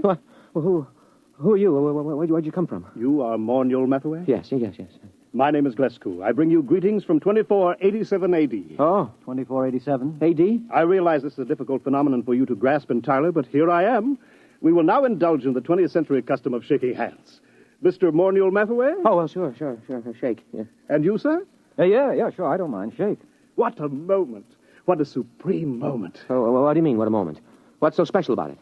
Are you the inventor of time travel? Me, an inventor? No. Time travel was invented by Antoinette Ingeborg in... Well, that was after your time. It's hardly worth going into at the moment, especially since I only have half an hour. Why half an hour? The skin drum can only be maintained that long. The skin drum is, well, call it the transmitting device that enables me to appear in your period. There is such an enormous expenditure of power required that a trip into the past is made only every 50 years. The privilege is awarded as a sort of go-bell. I believe I have the word right. It is go-bell, isn't it? The award made in your time? Well, you wouldn't mean Nobel by any chance, a Nobel Prize? That's it, the Nobel Prize. A trip is awarded to outstanding scholars as a kind of Nobel Prize. Once every 50 years, the man selected by the Gardemax is the most preeminent, that sort of thing, you know. Up to now, of course, it's always gone to historians, or they frittered it away on the siege of Troy and the first atom bomb explosion at Los Alamos, or the discovery of America, things like that. But this year... Yes? Well, what kind of scholar are you? I am an art scholar. My specialty is art history, and my special field in art history is... What? What? You, Mr. Mathaway. In my own period, I may say without much contradiction, I am the greatest living authority on the life and works of Morniel Mathaway. My special field is you. Dave, did you hear that? Dave! I heard. Do you mean that I'm famous? That famous? Famous. You, my dear sir, are beyond fame. You are one of the immortals the human race has produced. That famous? That famous. Who is the man with whom modern painting in its full glory is said to have definitely begun? Who is the man whose designs and color have dominated architecture for the past 5 centuries? Who is responsible for the arrangement of our cities, the shape of our artifacts, the texture of our clothing? Me. You. No other man in the history of art has exerted such a massive influence over design. To whom can I compare you, sir? To what other artist in history can I possibly compare you? Rembrandt? Da Vinci? Rembrandt and Da Vinci in the same breath as you. That's ridiculous. They lacked your universality, your taste for the cosmic. Wow. Mr. Glasgow, excuse me. Do you happen to know of a poet named David Danziger? Did much of his work survive? Is that you? Yes, that's me. Dave Danziger? Well, no, I don't think so. The only poet I can remember for this time and this part of the world is Peter Tebb. Tebb? Never heard of him. Then this must have been before he was discovered. But you see, I am an art scholar. Well, you see, checking my chronometer, I see my time is getting short. But it is an overwhelming delight for me to be standing in your studio, Mr. Mathaway, and looking at you at last in the flesh. I wonder if you would mind obliging me with a small favor. Oh, sure. You name it. Nothing's too good for you. What do you want? I wonder, I'm sure you don't mind, could you possibly let me look at your painting? The one that you're working on at this very moment. Well, sure. I have one right over here. Just, I'll pull the easel around. There you are. I intend to call this Figured Figurines number 29. Oh, but this... What's the matter? Well, surely this isn't your work, Mr. Mathaway? Yeah. It's my work, all right. Figured Figurines number 29. Recognize it? No, I do not recognize it, and that is a fact for which I am extremely grateful. Could I see something else, please? Something a little later. Well, that's the latest. Everything else is earlier. Here, you might like this. Now, I call this Figured Figurines number 22. I think it's the best of my early period. Oh dear.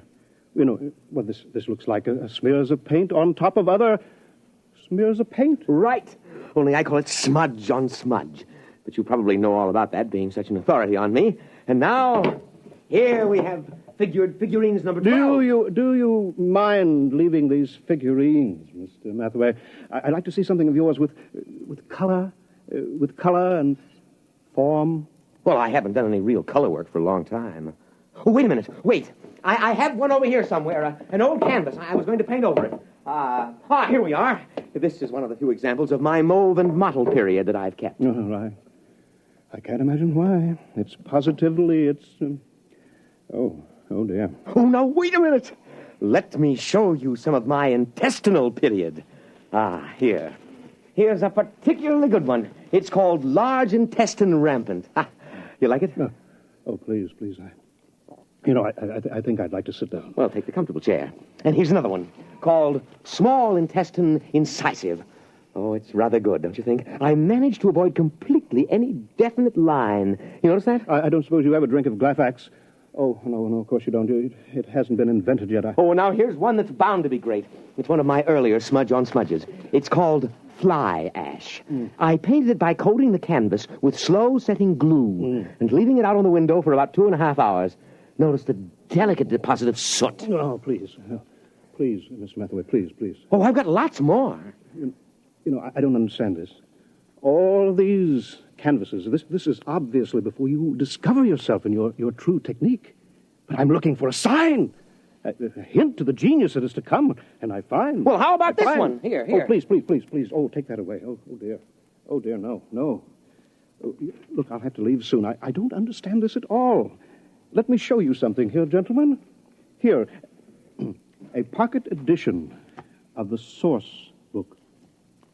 The complete paintings of Morniel Mathaway, 1928-1996. Were you born in 1928? Yep. May 23rd, 1928. Here, look at the first painting. Well, that's beautiful. I mean, the color, that's incredible. Oh, well, that stuff. Well, why didn't you tell me you wanted that kind of stuff? You mean you have paintings like this, too? No, not paintings. One painting. Oh, I did it last week as a sort of an experiment, but I wasn't satisfied with the way it turned out, so I gave it to the girl downstairs. Would you like to look at it? Oh, yes. Very much. Well, here, I'll just toss your book on the bed. Come on, it won't take a minute or two.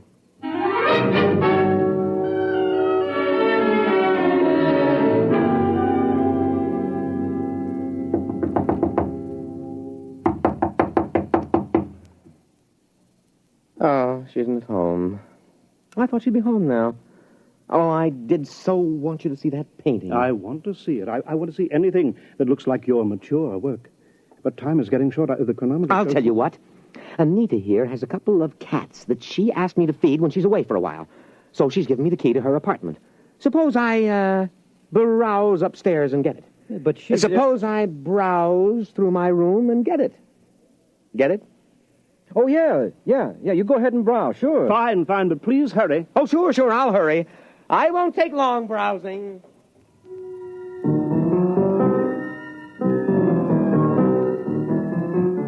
Well, that was it, the high sign. I'd seen Morniel Mathaway in action too many times as a shoplifter not to understand it. He was going upstairs to lift that book that he'd dropped on the bed. I knew he hadn't ever painted a picture like the one in the book, but he would now. Only he wouldn't paint them. He'd copy them. Well, I started talking automatically. You paint yourself, Mr. Glasgow? No. Of course, I wanted to be an artist when I was a boy. I imagine every critic starts out that way, but I found it far easier to write about paintings than to do them. Once I began reading the life of Morniel Mathaway, I knew I had found my field. Not only do I empathize closely with his paintings, but he seems so much like a person I could have known and liked. That's one of the things that puzzles me. He's quite different from what I had imagined. Yes, I'll bet he is. Of course, history has a way of adding romance to an important figure. Mm-hmm. Oh, dear, I'm running out of time here. Do you think you'll be back with the key soon? I've practically no time left. I've just got to get upstairs to the time translator. I just can't wait. I'll have to hurry now. Oh, dear, no, I did want to see an original Mathaway. I did want to. Mr. Mathaway, Oh! What's the matter? The time translator, it isn't here. It's gone. The book is gone, too. And Mathaway, he stranded me here. He must have figured out that getting inside and closing the door made it return. Yeah, he's a great figure. And he'll probably figure out a very plausible story to tell the people in your time to explain how the whole thing happened. Why should he work his head off in the 20th century when he can be an outstanding hero-worship celebrity in the 25th? So what'll happen if they ask him to paint merely one picture? Oh, he'll probably tell them he's already done his work and feels he can no longer add anything of importance to it. He'll no doubt end up giving lectures on himself. Don't worry. He'll make out. It's you I'm worried about. You're stuck here, aren't you? Are they likely to send a rescue party after you? No. Every scholar who wins the award has to sign a waiver of responsibility in case he doesn't return. No, I'm stuck here. Tell me, is it very bad living in this period? Well, not so bad. Of course, you'll need a social security card. And I don't know how you go about getting one at your age. And, well, the immigration authorities may want to question you since you're sort of an illegal alien. Oh, dear. That's awful. Wait a minute. It needn't be. I'll tell you what. Morniel has a social security card. He had a job a couple of years ago. He keeps his birth certificate in that drawer along with his other papers. Now, why don't you just assume his identity? He'll never show you up as an imposter. So do you think I could? Won't I be... well, won't his friends, his relatives... No, he hasn't got any family, and I'm about the only friend he's got. You could get away with it. Maybe grow a beard and dye it blonde. Naturally, the big problem would be earning a living. Being a specialist on Matheway and the art movements derived from him wouldn't get you set an awful lot right now. But I could paint. I've always dreamed of being an artist. I don't have much talent, but there are all kinds of artistic novelties I know about, all kinds of graphic innovations that don't exist in your time. Surely that would be enough, even without talent, to make a living for me on some third or fourth-rate level.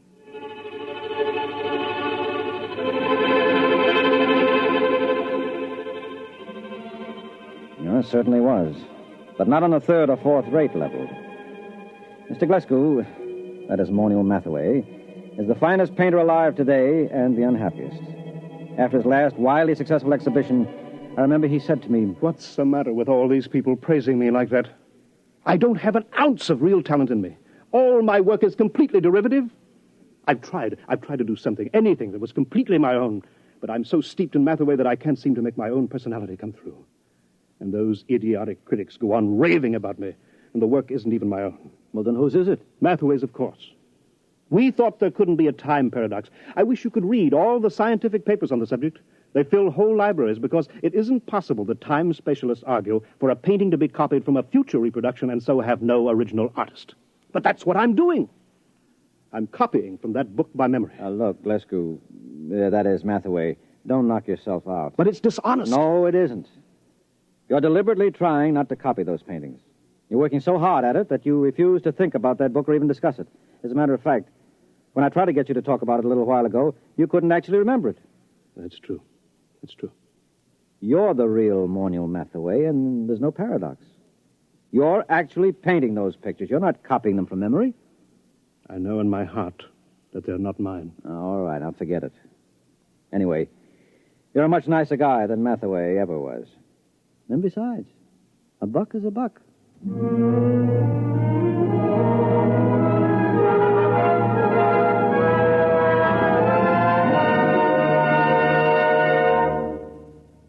You have just heard X-1, presented by the National Broadcasting Company in cooperation with Galaxy Science Fiction Magazine, which this month features Lulu by Clifford D. Simak, a story which demonstrates that a spaceship should be a darb, a smasher, a pip, a beaut, but man all battle stations if it ever becomes a sweetheart of a ship. Galaxy Magazine, on your newsstand today. Tonight, X-1 has brought you The Discovery of Morniel Matheway, a story from the pages of Galaxy written by William Tenn and adapted for radio by Ernest Kenoy.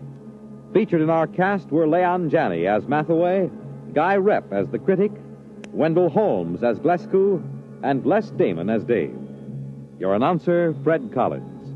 X-1 was directed by Daniel Sutter and is an NBC Radio Network production.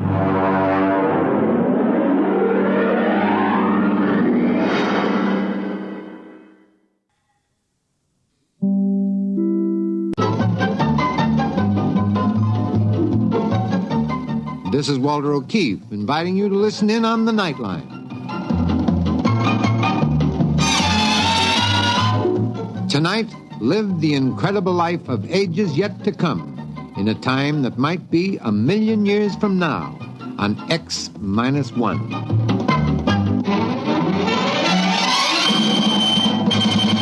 Now, an incredible story of the world beyond. Countdown for blast-off. X-5, 4, 3, 2, X-1, fire.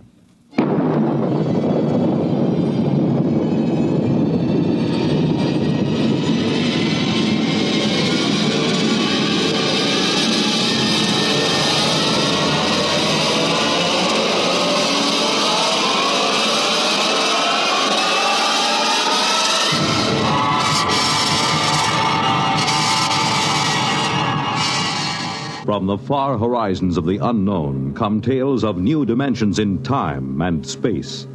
These are stories of the future, adventures in which you'll live in 1,000,000, could be years on 1,000 maybe worlds. The National Broadcasting Company, in cooperation with Galaxy Science Fiction Magazine, presents X-1.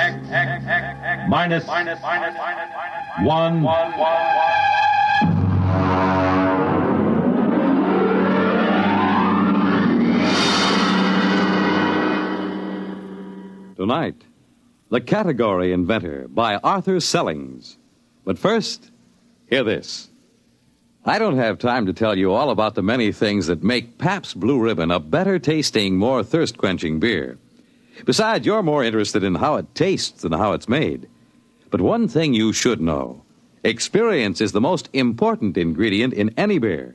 And Pabst is the product of America's oldest national brewer, established 1844. Pabst of Milwaukee.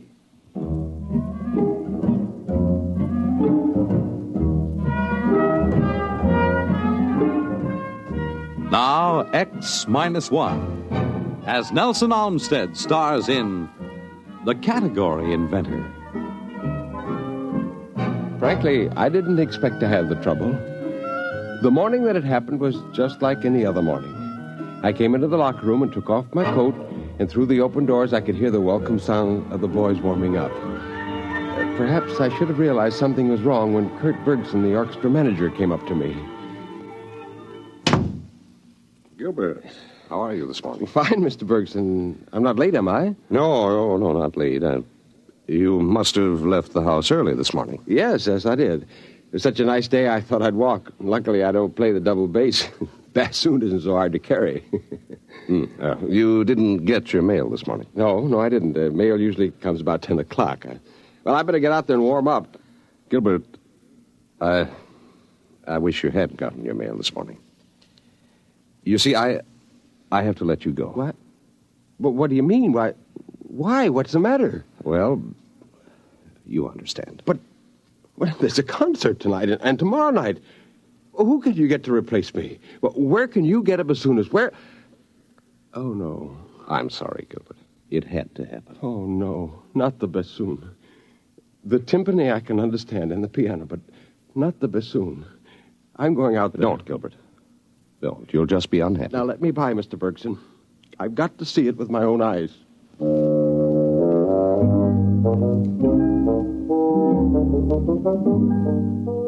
Of course, it was bound to happen. Where my music stand and chair had been stood a gleaming coppery robot.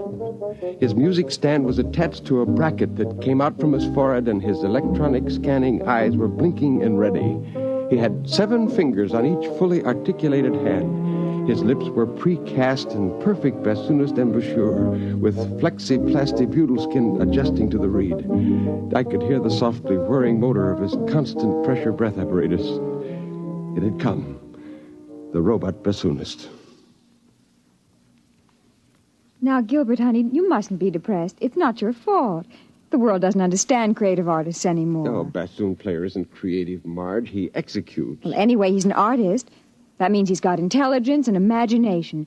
And that means he's got a head start when it comes to a new job, doesn't it, honey? Sure. Yeah, head start. Marge, I tell you, there isn't any use. I've been checking into the category office every day. All I know is how to play the bassoon. Well, we'll just have to get used to being on reserve. But what will we tell the children, dear?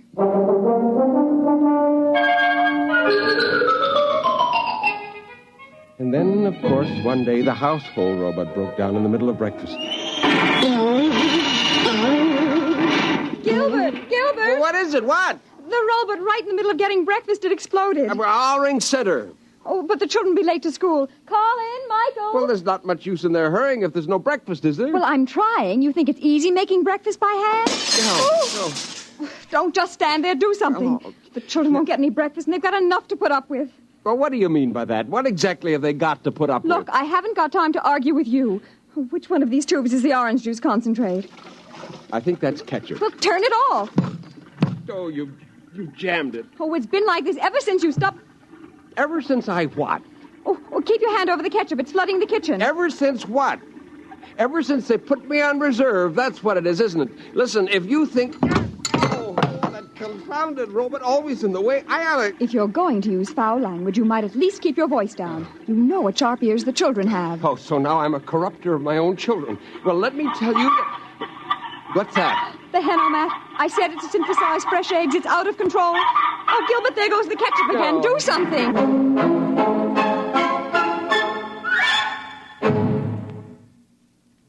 You are listening to The Category Inventor. Tonight's attraction on X-1. Each year, increasing thousands of Americans stricken with multiple sclerosis turn the enter. Finally, I got the ketchup and orange juice faucets turned off and the Hanomat pulled out of the socket. I looked down, and there was our household robot on the floor.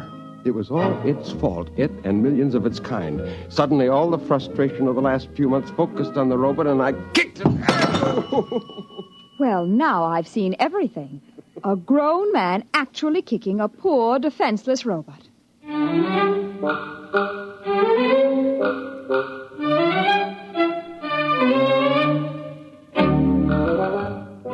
I was expecting the mechanic from Robot Center when the door buzzed. I opened it, but it wasn't the mechanic. It was my father-in-law. Hello, son. Surprise, surprise. Oh, hello. I wasn't expecting you.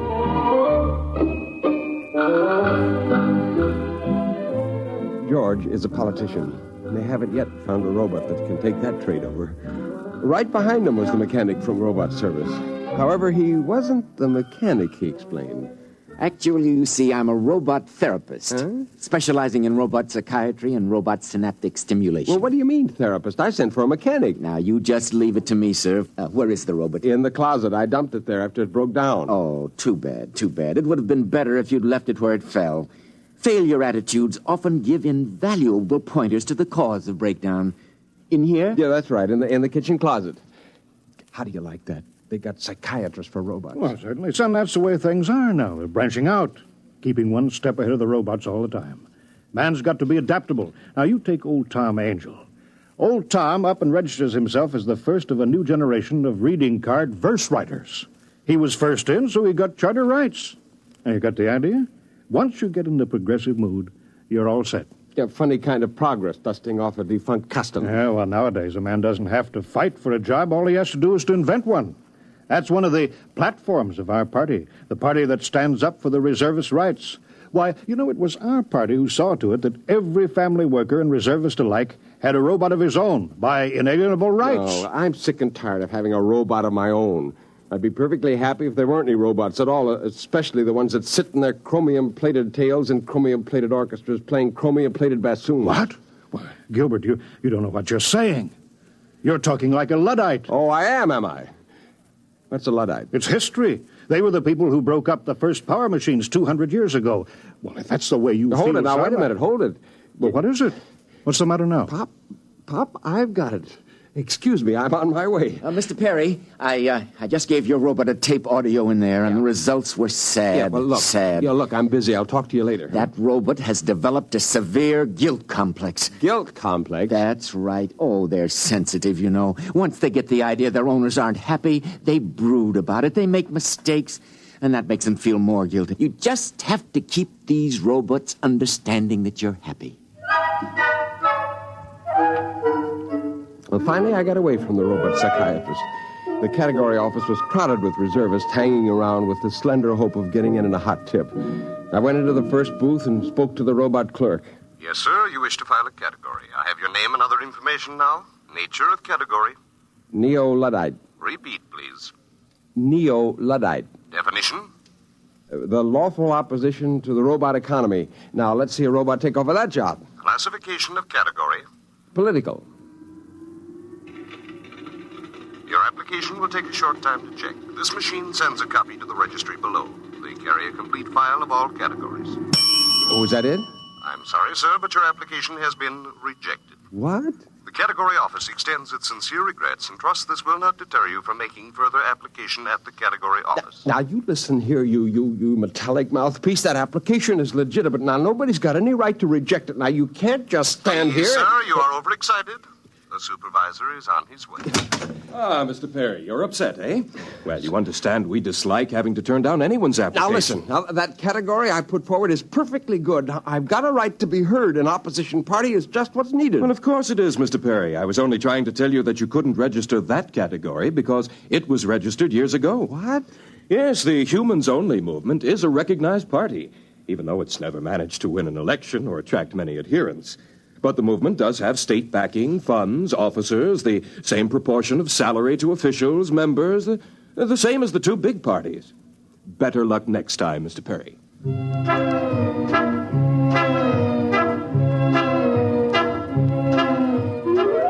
There thing to do.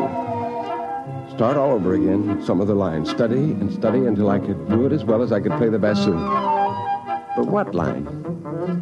And how could I be sure that it wouldn't be taken over by the robots? I was walking along the street, and then suddenly a soundy ad jumped up out of a hydrant at me, and I popped it and listened. Are you on reserve? Are you tired of being unemployed? Don't fret. Contact the C.P. Jones Bureau, Category Inventors, Room 53, Universe Building.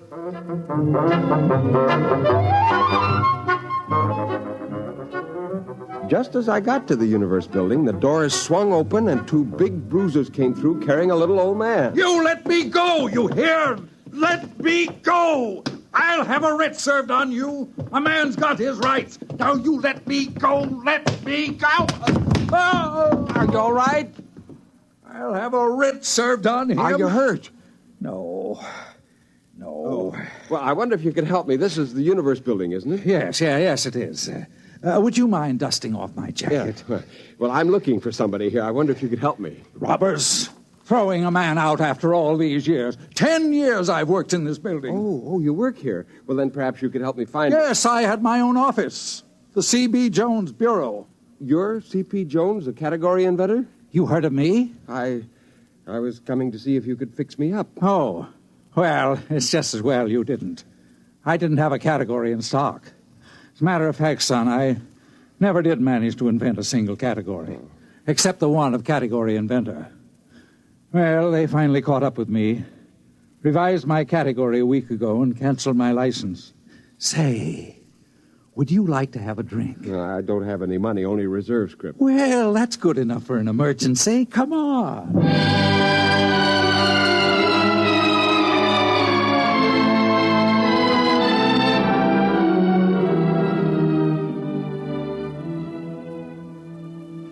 You see, it didn't cost him anything.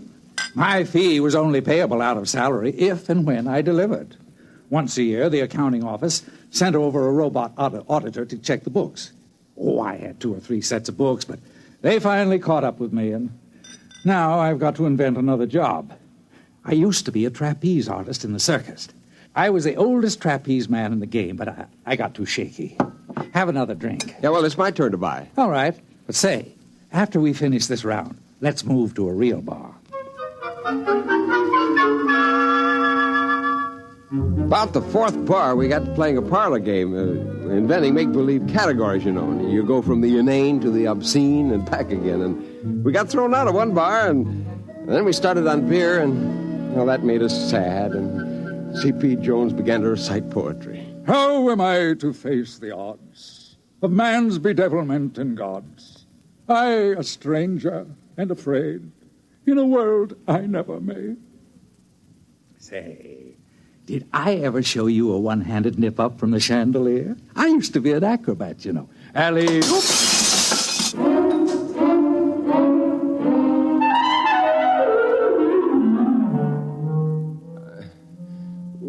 I woke up with the sun in my eyes, and I saw a figure moving. Is that you, Marge? If you want breakfast, you'll have to go out. They haven't delivered the new robot yet. Oh. Do you want all this trash? What trash? These papers in your pockets and a note. What does it say? Oh, I'm not surprised you can't read this morning. I'm surprised you're breathing this morning. No, please, Marge. All right. It says, umbrological parallax tracer. What's that? Umbrological parallax tracer. Umbrological, That's it. What's it? That's it. Give me my pants. I've got something to attend to.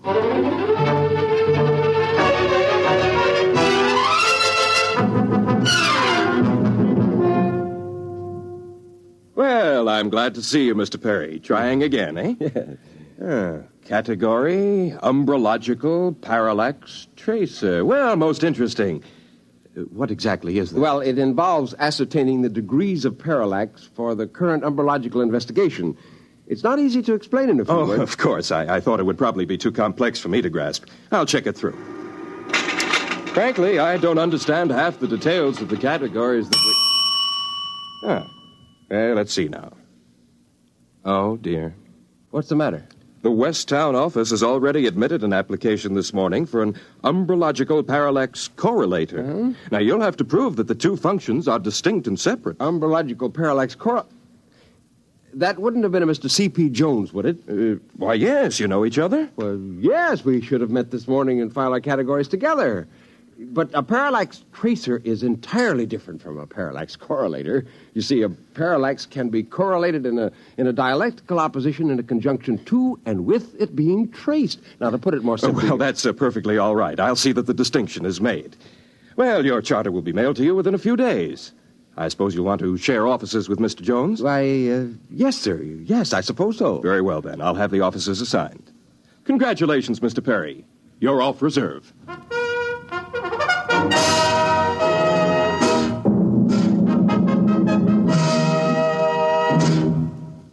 Well, how do you like the new office, Gilbert, my boy? Oh, figure you almost queered the pitch for me by filing. Well, I didn't have your address, and I didn't know you'd get the same idea. I just remember we laughed a lot over it and thought it one of the best phony categories we'd made up. Of the printable ones, that is. Anyway, I did change the end to give you a loophole. Oh, of course, we're cheating, aren't we? Cheating? Well, I'm not. I've already looked up umbrology for a start. There isn't any such word. Well, if there was, it would be a science of shadows. Oh. Now, all we have to do is find the parallaxes. But you're not serious. Serious? Of course I'm serious. The world's so complicated these days, everyone's such a specialist that no one can be sure yet what's fact and what isn't. We're the only umbrologists in the world. Who can question us? Yes, I suppose that's true. Why, the scope's enormous. Anyway, we're off reserve. We've got a job. And I'm not letting any grass grow under my feet here. Now, don't just stand there. Our robot hasn't arrived yet. Give me a hand with this filing cabinet. We're going to need it. You're right. We got our work cut out for us. Let me tell you, the life of an umbrological parallax tracer isn't all beer and Skittles. Let's get to work.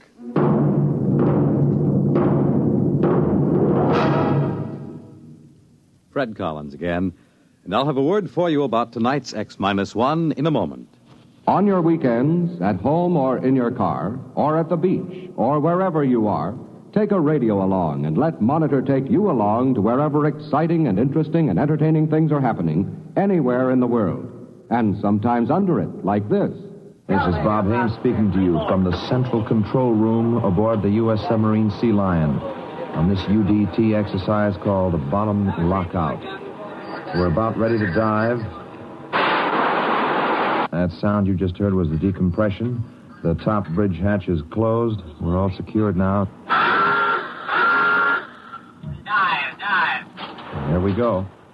Yes, from a ride in a Navy submarine to anywhere in the world where exciting and interesting and entertaining things are happening, Monitor takes you there, making your weekends brighter with celebrities, music, news, and sports. This is Frank Blair inviting you to join us on Monitor on most of these NBC stations. You have just heard X-1 presented by the National Broadcasting Company in cooperation with Galaxy Science Fiction Magazine, which this month features Daniel F. Galloway's unusual story titled If Money. Read it in Galaxy Magazine on your newsstand today. Tonight, X-1 has brought you The Category Inventor, a story from the pages of Galaxy written by Arthur Sellings and adapted for radio by Ernest Kenoy.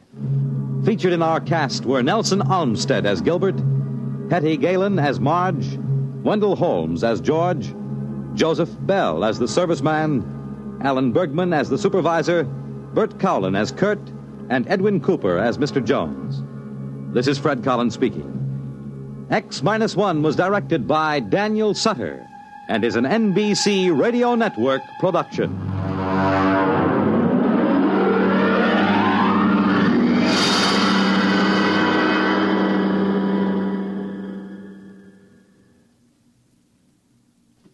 There's excitement in the air at night, and Nightline brings it to you. Hear Nightline with Walter O'Keefe, next on most of these NBC stations.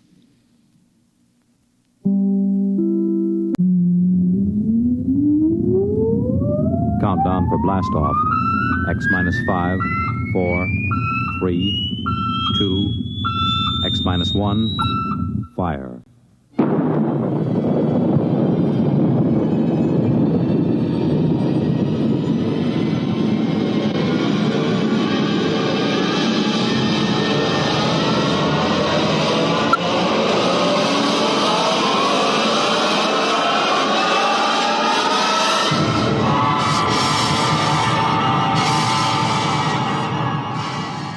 From the far horizons of the unknown come tales of new dimensions in time and space.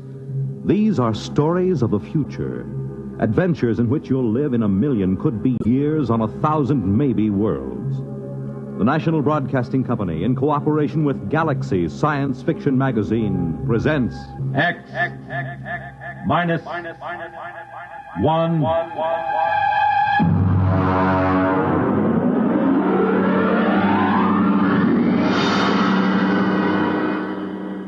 Tonight, At the Post by H.L. Gold.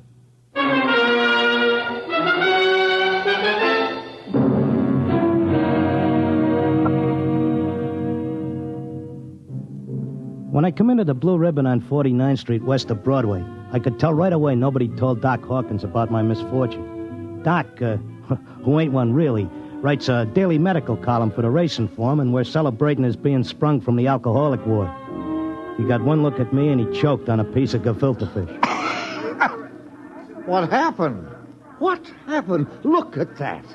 Clocker's become a character. Now, lay off, Doc. Look at that, a gray flannel suit, a black tie. Clocker, where is your purple and green check sports jacket? Where are your two-tone suede shoes? Why, you've become a character. That was Zelda's idea. She wanted to make a gentleman out of him. Wanted to? Why, you two kids got married just before they took my snakes away. Don't tell me you've fit already. You don't know, Doc? No, what happened? Well, it was right after you tried to take the warts off the fire hydrant that Zelda started hearing voices. It got real bad. How bad? Well, she's at Glendale Center upstate. I just came back from visiting her. Well, did the psychiatrist give you a diagnosis? Yeah, I got it memorized. Catatonia dementia precox. Oh, rough. Very rough. The outlook is never good in such cases. Maybe they can't help her, but I will. Now, Clocker, you're a race handicapper. You run the best tip sheet on Broadway. But people are not horses. You've got to think of your public. For instance, what's good at Hialeah, huh? My bar bill is about to be foreclosed, and I can use a long shot. Those couch artists don't know what's wrong with Zelda. I do. You do? Well, almost. I'm so close I can hear the finish line camera clicking. Well, now, that's very interesting. Perhaps we can collaborate on an article for the Psychiatric Journal. All right, look. Look at these charts. Look, here. Huh? I use the same system I used to dope the races. Look, Zelda's got catatonia. She used to be a hoofer before we got married, and now she does time steps all day. Stereotype movements are typical of catatonia. You don't get it. She does time steps. The first thing you learn in hoofing, over and over. 10 or 15 hours a day. And she keeps talking like she's giving lessons to some jerk kid who can't get it straight. And I hear when these catatonics pull out, they don't remember much or maybe nothing. Protective amnesia. They work harder and longer at what they're doing than they ever did when they were regular citizens. And they don't get a red cent for it. I beg your pardon? I said they were getting stiffed. Anybody who works that hard ought to get paid. I don't understand what you're getting at. What are they knocking themselves out for if it's for free? Doc, I tell you, I miss that mouse. I gotta save her. She can't see or hear us, but she can sure see or hear something. And I'm gonna dope her. Clarker, it's too much for you. Too much for me, huh? Who was it said Warlock had turned into a dog in his third year? Who was it had 7 winners the opening day at Belmont? You take my word for it, Doc. I'll beat the schizophrenia handicap.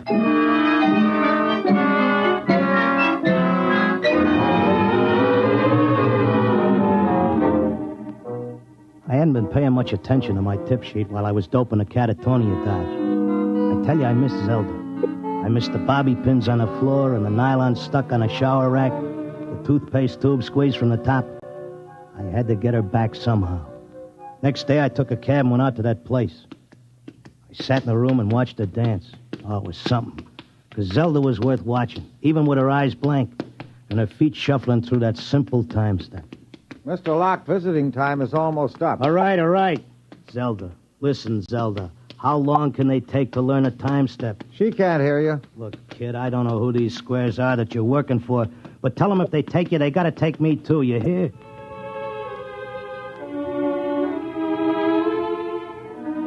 I had an idea now. I had a dope that Zelda was showing them how to dance, whoever they are. And the only way I could spring her was to find out who was controlling her and what they were after.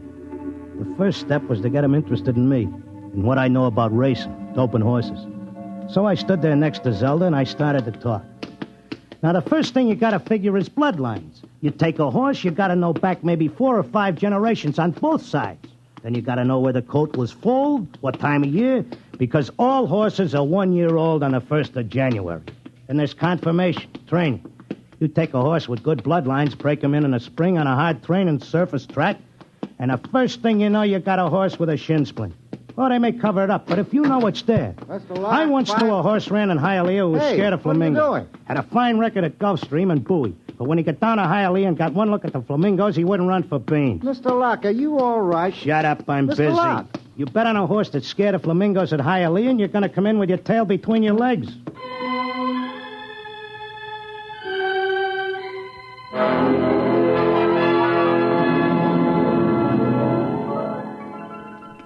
I kept coming back every day. I'd just sit there next to Zelda while she did a time step, and I'd talk about horses over and over. And then finally, I started to hear voices. Clocker! Clocker! This way, Clocker, come this way. This way, Clocker. Come on now, come with me. Like it was a fog, I could see the attendant in his white coat asking me questions, and I couldn't hear him. I knew I just kept on talking about the horses. And then suddenly I wasn't there. I was somewhere else. I was in a big square, and the buildings looked like the new Roosevelt Raceway, all modern. Or maybe like the World's Fair. There were trees and statues, and there were hundreds of people standing around, and they all looked scared. There was a little man with bifocals and a vest with pins and needles in it standing next to me. He looked scared. But I knew it had worked. I was on my way to Zelda. How did I get here? Excuse me, mister. How did I get here? I don't know. I can't take time for pleasure trips. I've got a customer coming in tomorrow for a fitting. She'll positively murder me if her dress isn't ready. She can't murder you. Not anymore. You mean we're dead? Don't ask me, but I don't think you're dead. That much I can tell you. Some of the people in the crowd were complaining they had families to take care of, while others were worried about leaving their businesses. And they all grew quiet when a man climbed up on a big platform in front. He was a very tall and dignified guy, and he had formal clothes and a white beard like the chief mourner at a politician's funeral. Ladies and gentlemen, please feel at ease. You are not in any danger. No harm will come to you. If you will listen carefully to this orientation lecture, you will know where you are and why. What is it? I don't understand. It's a pitch. Friends, I know you are puzzled at all this. Now let me explain. You've been chosen, yes, carefully screened and selected, to help us in what is undoubtedly the greatest cause of all history. You will learn more about it as we work together in this vast and noble experiment. What experiment? What is it? I got it picked. This is a pitch. These guys are out for something. Smells like a con. Let me state this in its simplest terms. Now, you know that there are billions of stars in the universe and that the stars have planets.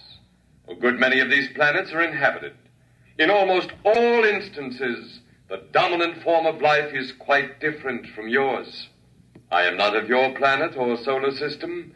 I am not formed as you see me. My true appearance would seem to be rather confusing to human eyes. Nuts, get to the point. Truth is, we are not here, and neither are you. Here is a projection of thought, a hypothetical point in space, a place that exists only by mental force.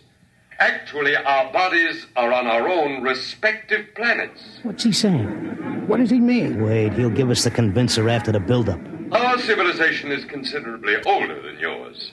For many of your centuries, we have explored the universe both physically and telepathically, and during this exploration, we discovered your planet.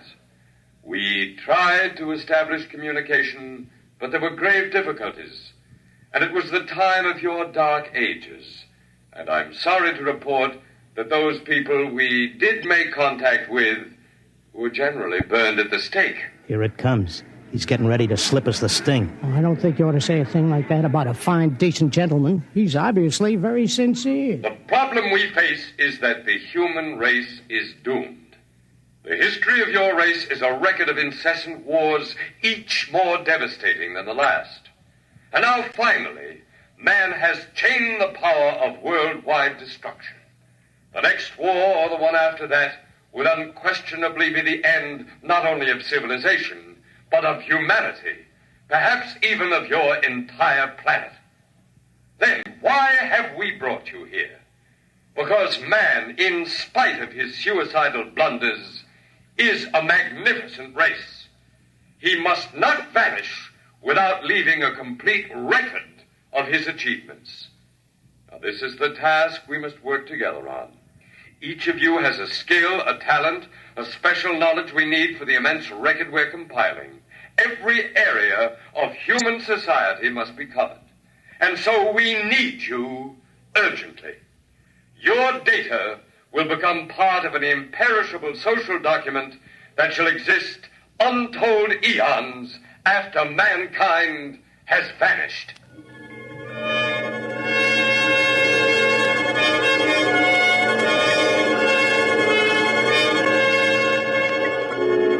Oh, he had a slick con. He had that crowd in the palm of his hand like a small-time grifter selling pearl necklaces on 6th Avenue. They all cheered. They were all flattered to think that they were joining in this vast project to make a record of the human race. After a while, they broke us up into divisions, and I got herded into a building marked Sports and Rackets. They took my name and my occupation like I was applying for unemployment insurance. Now, here's our problem, Mr. Locke. We're making two kinds of perpetual records. One is written, more precisely, microscribed. The other is a wonderfully exact duplicate of your cerebral pattern, in more durable material than brain matter, of course. Of course. The substance we use in place of brain cells absorbs memory quite slowly. But you'll be happy to know that the impression once made can never be lost or erased. Delighted, tickled to pieces. I knew you would be. Well, let's proceed, shall we? First, a basic description of horse racing. I started telling them about horse racing, but they held me down to one sentence. They said I had to repeat it over and over so that recording thing could get it. They had a picture of my body back on Earth lying in a bed in a hospital just saying that one sentence over and over again. Well, that's enough for today. Isn't it amazing? We have a more detailed record of human society than man himself ever had.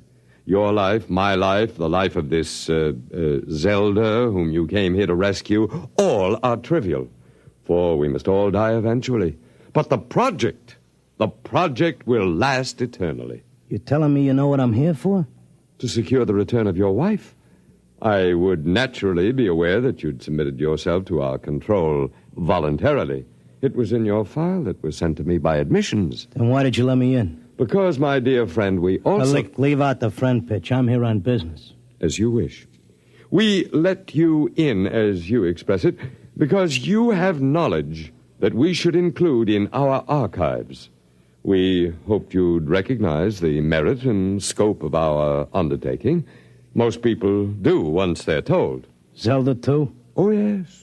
Yes, Zelda's extremely cooperative, quite convinced. Would you like to see her? Yeah, sure I would. Well, that can be arranged. I'll call the Arts and Entertainment section and arrange a meeting.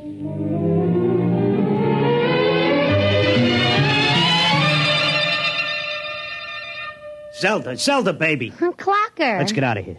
Oh, hello, Clocker. Aren't you glad to see me? I spent months and shot every dime I've got just to find you. For sure I'm glad to see you, hon, but I can't waste any time. This work is so important. I want to talk to you. That con artist with the white beard said... isn't he wonderful, Clocker? Aren't they all wonderful? Regular scientists devoting their whole lives to this terrific cause. What's so wonderful about that? They could let the Earth go boom. It wouldn't mean a thing to them. Everybody wiped out, just like there never were any people. Not even as much record of us as the dinosaurs. Gee, wouldn't that make you feel simply awful? I wouldn't feel a thing. All I'm worried about is us, baby. Who cares about the rest of the world doing a disappearing act? I do, and so do they. They aren't selfish like some people I could mention. Selfish? You're darn right I am. Zelda, listen. I'm selfish because I got a wife and I'm nuts about her and I want her back. I have to help out on this project. It's the least I can do for history. History? What did history ever do for us? Go turn in your time card, baby. Tell them you got a date with me back on Earth. No, this is my job as much as theirs. More even.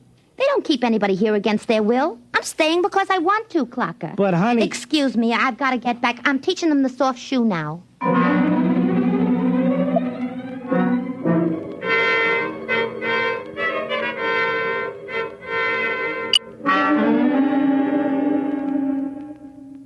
Are you satisfied now, Mr. Locke? Listen, take away the doom push and his racket falls. Listen, suppose you're all square. Suppose you're leveling. You're knocking yourself out because your guess is we're going to commit suicide. But is there any doubt of it? Do you honestly believe the Holocaust can be averted? I think it can be stopped, yeah. Listen, between these catatonics and me, we could tell them what it's all about. I notice you got people from all over the world here. They get along fine because they have a job to do and don't have time to hate each other. Well, it could be like that back on Earth. Mr. Locke, we have experimented in the manner you suggest, but a human psychological mechanism defeated us. Yeah? What was that? Protective amnesia. They completely and absolutely forgot everything they'd learned here. Well, what are the odds on me remembering? Well, you are our first volunteer. Look, I'll give you a deal. You let me out, and maybe I'll be the first case that didn't get amnesia, and I can tell the world all about this. I'll come back if I lame out. You can pick me up any time you want. But if I make headway, you gotta let Zelda go, too. That's a very reasonable proposition. We'll lift our control, Mr. Locke, for a suitable time. If you can arouse a measurable opposition to racial suicide, measurable, mind you, then we agree to release your wife and revise our policy completely.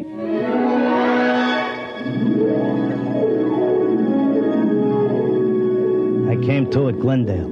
It took me about 2 weeks to convince them that I was all right again. But I had to convince the world that they were throwing a race and that they needed a saliva test. So I started to write it all out in my tip sheet, in and around the horses. Around that time, I ran into Doc. Clocker, my boy, you've no idea how anxious we were about you. But you're looking fit, I'm glad to say. Thanks. I wish I could say the same about you and the rest of the world. No need to worry about us. We'll muddle along somehow. You think so, huh? I'm glad to see you've got your tip sheet going again. As long as the bobtails run, who cares what happens to anything else?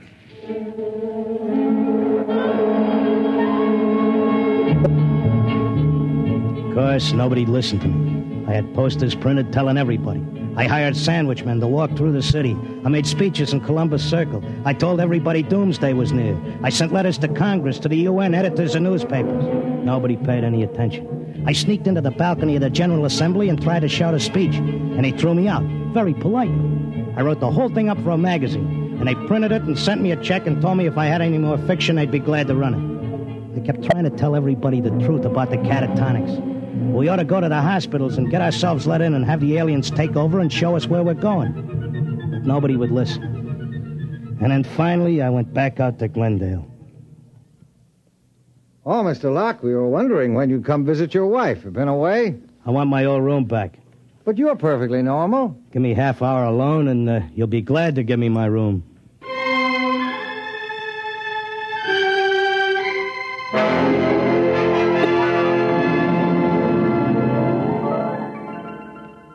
Well, here I am back again. Oh, Mr. Locke. Okay, I'll give you all the rest of the dope on racing. You won't have any trouble with me. Then you're convinced you failed. I'm no dummy. I know when I'm licked. So do we, Mr. Locke. Naturally, you have no way of detecting the effect you've had. We do. The result is that because of your experiment, we're gladly revising our policy. Huh? Is this a rib? Nobody listened to me. Oh, but they did. Visits to catatonics have increased considerably. When the visitors are alone with our human associates, they tentatively follow the directions you gave them in your article. Not all do, to be sure, only those who feel as strongly about being with their loved ones as you do about your wife. We've accepted 4 voluntary applicants. You mean I made it? That's right. Before long, we shall have to increase our staff as the numbers of voluntary applicants increases geometrically, and then we'll be able to release the first group to go back and carry the message. Whenever you care to, Mr. Locke, you and your wife are free to leave. Okay, but I'll tell you what. I owe you plenty. I'll help make that record before I go. I'll teach you how to dope the horses. Is that what you want? Why, yes. All right, then let's go. The quicker we get started, the quicker we can get back.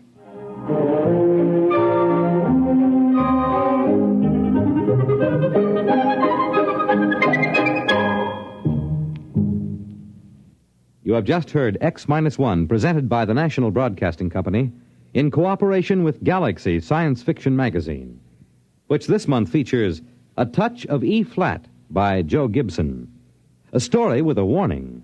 Never let anyone point any weapon at you, even something as harmless-looking as a water pistol. It may be a cooling gun. Galaxy Magazine on your newsstand today. Tonight, X-1 has brought you At the Post, a story from the pages of Galaxy written by H.L. Gold and adapted for radio by Ernest Kenoy. Featured in our cast were Frank Maxwell as the clocker, Ann Thomas as his time-stepping wife, Zelda, Arnold Moss as the otherworldly one, John Griggs as the doc who wasn't one really, and Sam Raskin as the confused little tailor with his mouth full of pins. Your announcer, Fred Collins. X-1 was directed by Kenneth McGregor and is an NBC Radio Network production.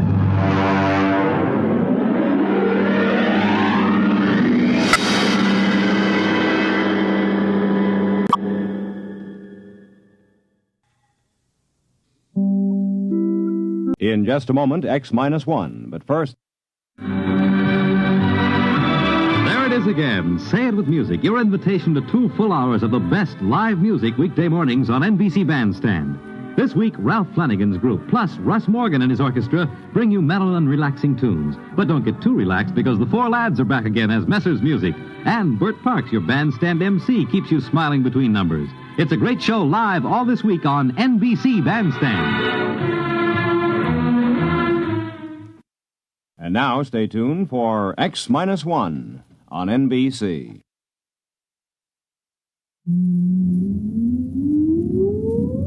Countdown for blast off. X-5, 4, 3, 2, X-1, fire.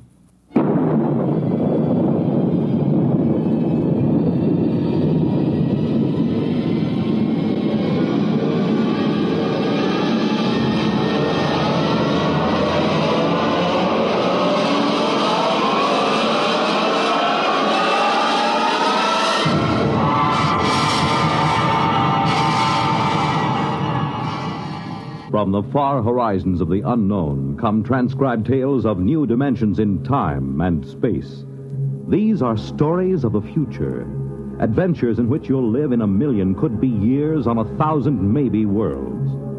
The National Broadcasting Company, in cooperation with Galaxy Science Fiction Magazine, presents X-1.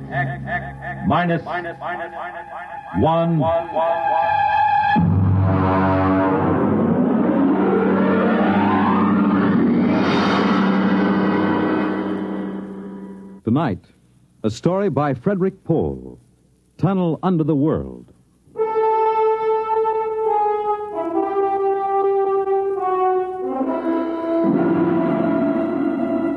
On the morning of June 15th, Guy Burkhart woke up screaming. It was more real than any dream he'd ever had in his life. He could still hear and feel that sharp, metal-ripping explosion, that searing wave of heat. He sat up. Mary, where are you? Guy, what's wrong? You're trembling. Where were you? In the kitchen cooking breakfast. What is it? Oh, a dream, I guess. An explosion. Did you say an explosion? Yes. But that's the dream I had. What? I dreamed there was a big explosion and then something sort of hit me on the head. Holy smokes. Maybe there really was some sort of explosion and it started us dreaming. Well, there'll be an explosion down at your office if you don't hurry and get to work.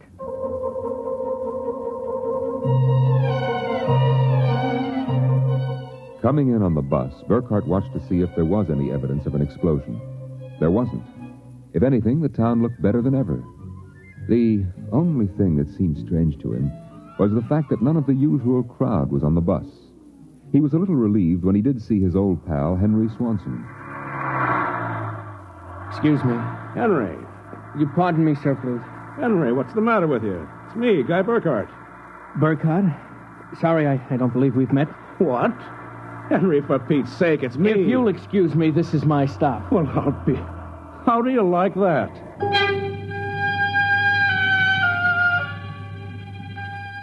Guy Burkhardt got off in front of the gigantic Controchemical building and took the elevator to the 98th floor, where he had worked in the accounting department for 12 years. It wasn't until he was almost at his floor that he realized the speaker wasn't playing the usual commercials. Are you happy with your present home freezer? Of course not. Well, the answer to your problem is a Feckle freezer. Feckle freezers are better freezers. Most wives would do anything for a Feckle freezer. Are you happy with your present home freezer? Of course not.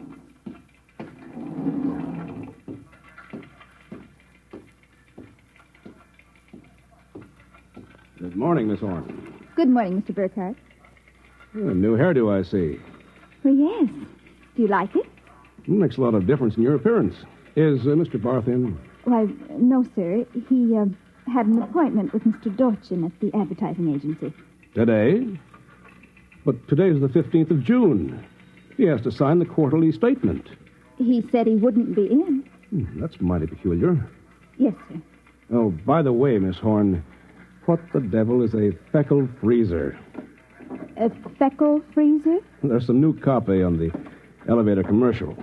Dorchin must have landed another account. Feckle freezers. I really don't know, Mr. Burkhardt. It's a funny day.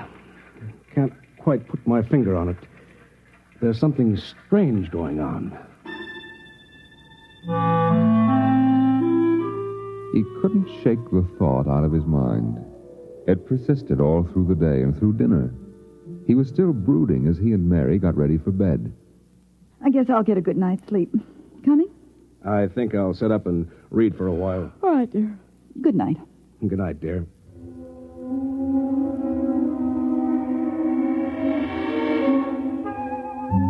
At exactly midnight, Guy Burkhardt lapsed into a sudden, deep sleep. And the following morning, he woke up screaming. Darling, what is it? What's wrong? Nothing. A bad dream, I guess. You gave me such a shock. I seem to be having a lot of nightmares lately. Really? Yes. The one I had yesterday. This was the same. A big explosion and then nothing. You had a dream yesterday? Of course I did. You had the same sort of dream. I? Oh, Guy, you're mistaken. I don't remember dreaming. Mary, you told me. Guy, you're mistaken. But, Mary... Maybe you dreamed I had a dream. Maybe... Yes. I might have done that, I suppose. Everything did seem sort of strange yesterday. That's probably it. You'd better get dressed, dear. Today's the 15th, and that's when the quarterly statement... 15th? Yes. Well, then, there must have been a dream. Because yesterday was the 15th. Guy Burkhardt got up, dressed, ate breakfast, and took the usual bus to work. Once again, everything seemed even brighter and newer than usual. Once again, he was puzzled when he noticed none of the old crowd on the bus. Pardon me, please. Look, don't shove so. Oh, Henry, good morning. Morning.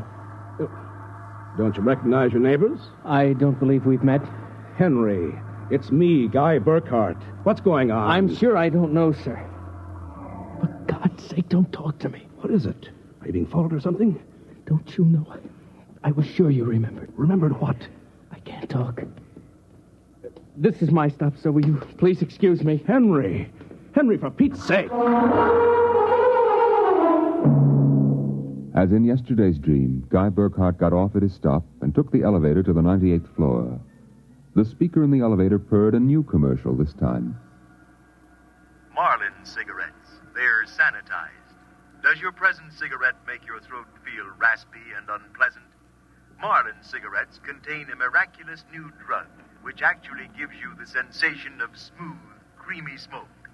Marlin cigarettes. Marlin cigarettes. Marlin cigarettes. He walked down the marble corridor to his office. Good morning, Mr. Burkhardt. Good morning, Miss Horn. Do you like my new hairdo? Why, yes. Is Mr. Barth in? No, sir. He had an Appointment with Mr. Dorchin at the agency. I know. You know? I guessed it anyway. And today's the 15th of June, and he won't be here to sign the quarterly statement. And I'm going nuts. Let me have a cigarette, will you? Yes, sir. Try one of these. They're Marlin. I never heard of Marlins before today. What are we? A bunch of guinea pigs for Dorchin's new advertising accounts? Is something wrong, Mr. Burkhardt? Wrong? Perish the thought, Miss Horn. Perish the thought. Hello? This is Swanson. Henry Swanson. What is it? Do you remember? Remember what? Just remember. Listen, Henry, let's stop playing games. Yesterday, either I was dreaming or you snubbed me on the bus. Today, the same thing happens. You do remember, thank heavens. I thought so when I saw you, but I couldn't be sure. What is it you want? Listen, tomorrow morning, when I get off the bus, you get off with me. But be casual. They may be watching. Who may be watching? Swanson. Hello? You buzzed, Mr. Burkhardt? Yes, I'm still out of cigarettes. Would you buy me a pack of Kelvins? Wouldn't you rather have Marlins? I smoke Kelvins. But, Mr. Burkhardt, Marlins have that soft, creamy smoke that's so soothing to your throat. You really believe that stuff? Well, it's true. I wouldn't say this, Mr. Burkhardt, except that, well, I've gotten to know you pretty well, and I've grown to admire you so much. I see. Would you mind, Mr. Burkhardt, if I told you that for months now I've wanted to, well, just comfort you. I know how troubled you've been. You've never mentioned your feelings, Miss Horn. April. My first name is April. That's a pretty name. You see, I do have your welfare at heart. That's why when I see you smoking Kelvins, and I know Marlins are so much better, won't you let me buy some of them for you? I suppose so. Why not? Here, you bring me a carton. Thank you, Mr. Burkhardt. Guy. I'll be back.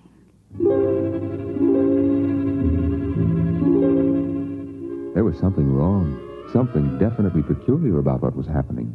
The call from Henry Swanson, the strange behavior of this secretary, Miss Horn, these new products, the dream. Guy Burkhardt went home that night feeling like a man in a nightmare. That you, dear? Yes, me. Have a good day. Fair. Oh, before you sit down, would you go down the cellar and put in a new fuse? The switch in the hall closet blew out, and I shut it off. Okay. Supper will be ready in a minute, so don't start fooling around with that old boat hull you've been building. I won't.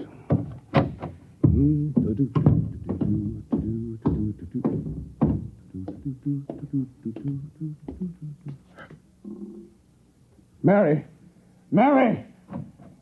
What is it? Come down here. Hurry up. What is it?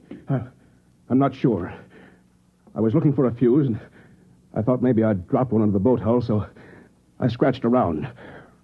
Look. Let me put the flashlight on it. Well? Look at the floor. What about the floor? It's supposed to be cement. Well? It's copper. There's a thin layer of cement, but underneath it's metal. Look here. Underneath the concrete, more metal. And here, on the wall, metal. Metal under the floor, behind the walls, every place. Well, I don't really understand. Mary, I know this sounds crazy, but somebody, for reasons I can't begin to guess, has taken this house and replaced it with a clever imitation. Guy. I know it sounds insane, but take a look. That bracing on the beams. That isn't the bracing that was always there. Oh, you're imagining. I am not imagining. Mary, I'm going to look around for a little more. Well, your dinner will be ready. Save it for me. There are a couple of things I have to figure out.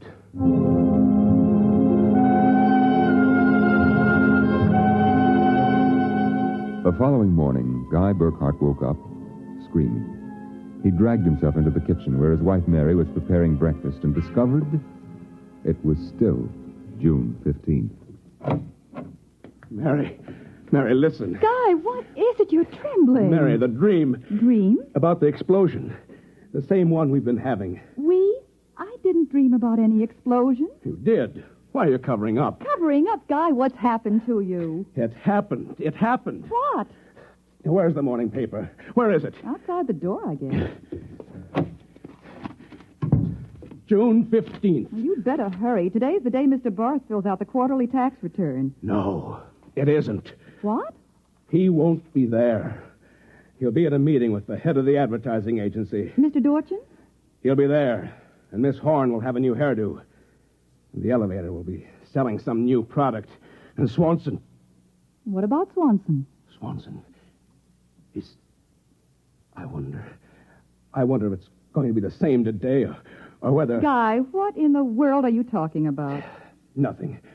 Where's my coat? You haven't had breakfast. I don't want to miss my bus. I'll see you tonight. Guy Burkhart got on his bus. There were the same unfamiliar faces, the same unusually new-looking buildings, the same unusually bright sunshine, and Henry Swanson, pale and furtive. Oh, excuse me, sir. You're quite all right. Do you remember the phone call? Yes. Oh, thank heaven. Get off at the next corner and follow me. Where are you going? There's an excavation for a building about a block down. But make sure you aren't followed. I'll go first.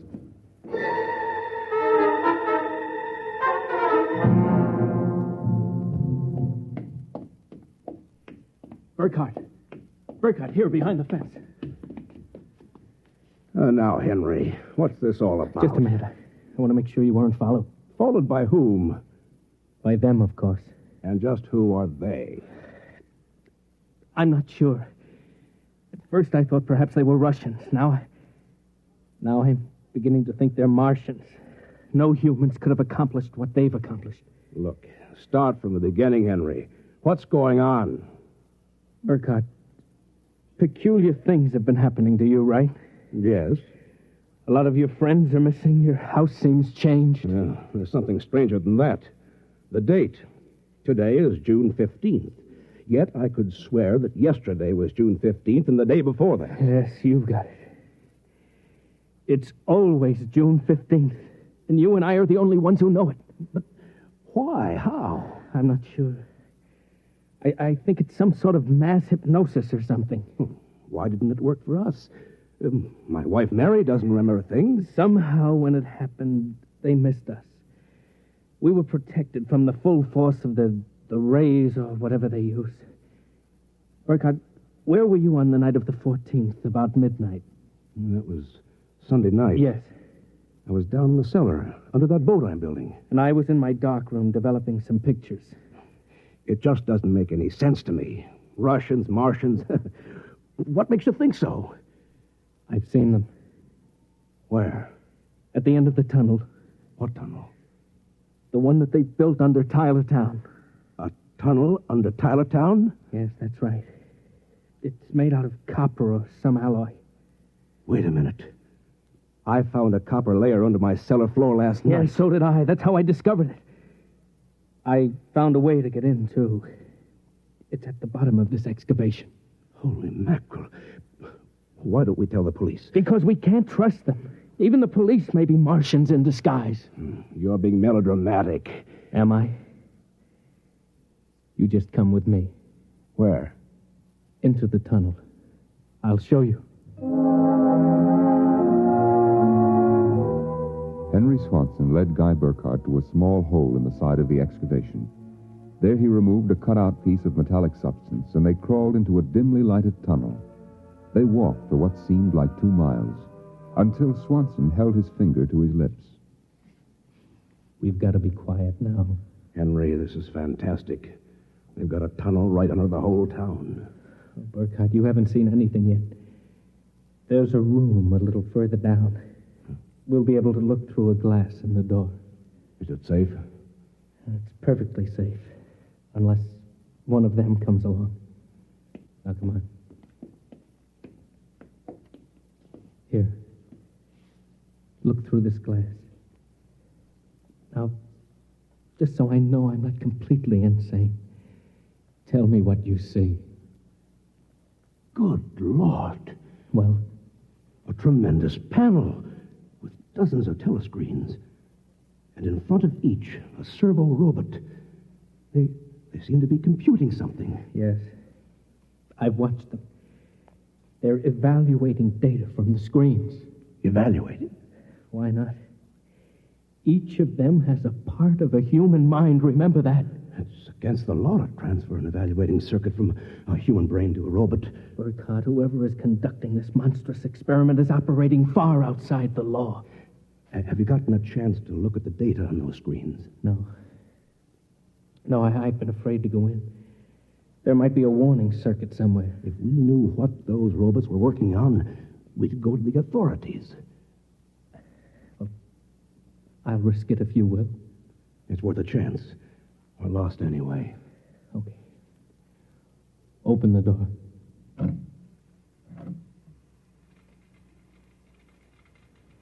So far, so good. Come on. Let's take a look at that data. Yes, but don't interfere with the robots. Don't worry. Let's look at the screen. Whew. Listen to this. Tests in the 47K12 group with Marlin cigarettes pulled 80% using the soft feminine approach. Indications are that an extension of this approach would sell at least 70% nationwide. On the Feckle freezers, the direct elevator pitch pulled only 10%. This should be abandoned and a new series of high persuasion elements introduced. Henry, do you know what this means? I haven't the faintest idea. I don't blame you. It's crazy, but it fits the facts when I think about it. Do you know who's behind this? Martians. Not Martians, Henry. Advertising men. What? I don't know who they are or how they've done it, but somehow they've taken Tylertown over. They've got you and me and 30,000 others right under their thumbs. Hypnosis. Hypnosis drugs. Maybe some kind of ray or something. However they do it, what happens is that they let us live through a single day. During that day, they pour all kinds of suggestions and propaganda into us. At the end of the day, they evaluate the results, see how we've reacted. Then at midnight, they wash the day out of our minds. And the next morning, we start the same day over again with different stimuli. No, I can't believe that. I know it sounds ridiculous, but think of it. They can run the perfect test, and on a whole community. Do you know what that means? Suppose one man learned how to influence people 100%. In a year, he could sell us anything from freezers to political candidates. Oh, now, wait a minute. We're guinea pigs, Henry. This whole community is one big test tube for propaganda research. What do we do? Somehow, we get out of this town and get to the FBI. Do you think we can? Yeah, it's worth a try. Come on. Wait. What is it? Look. There's somebody coming down the tunnel. We've got to hide. Quick, behind the circuit box. Shh.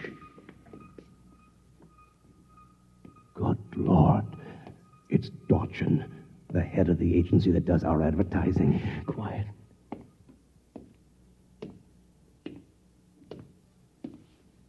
All right, Burkhardt, come out. We know you're in this room. Miss Horn has informed us that you remember.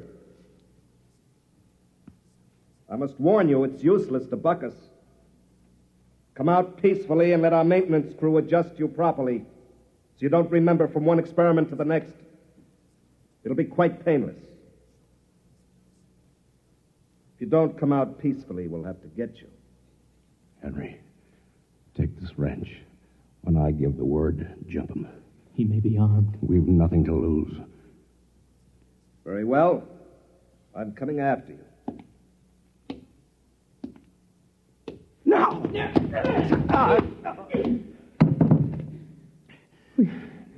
Burkhardt, I've killed him. Wait, I'll get his coat unbuttoned. Maybe his heart is still beating.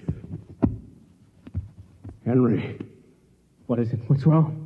Look, underneath his coat. Oh, heaven help us. It's a robot.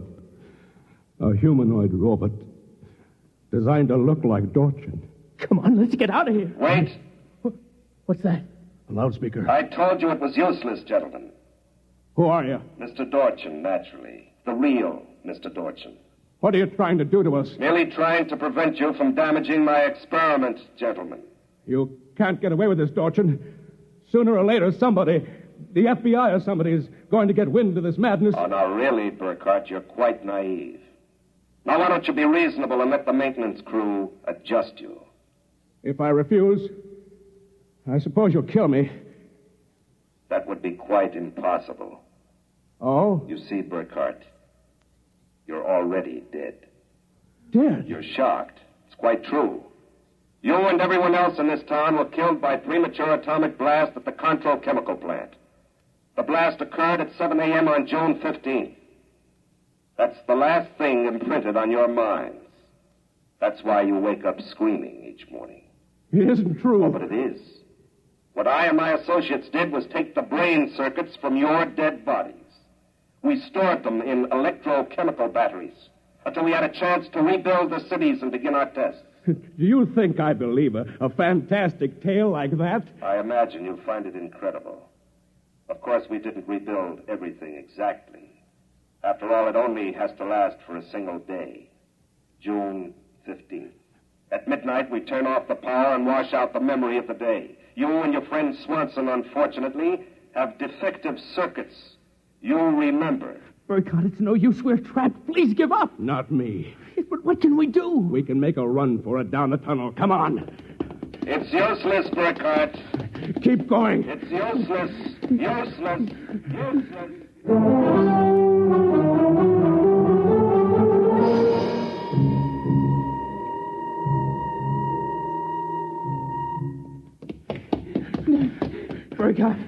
Burkhardt, it's no use.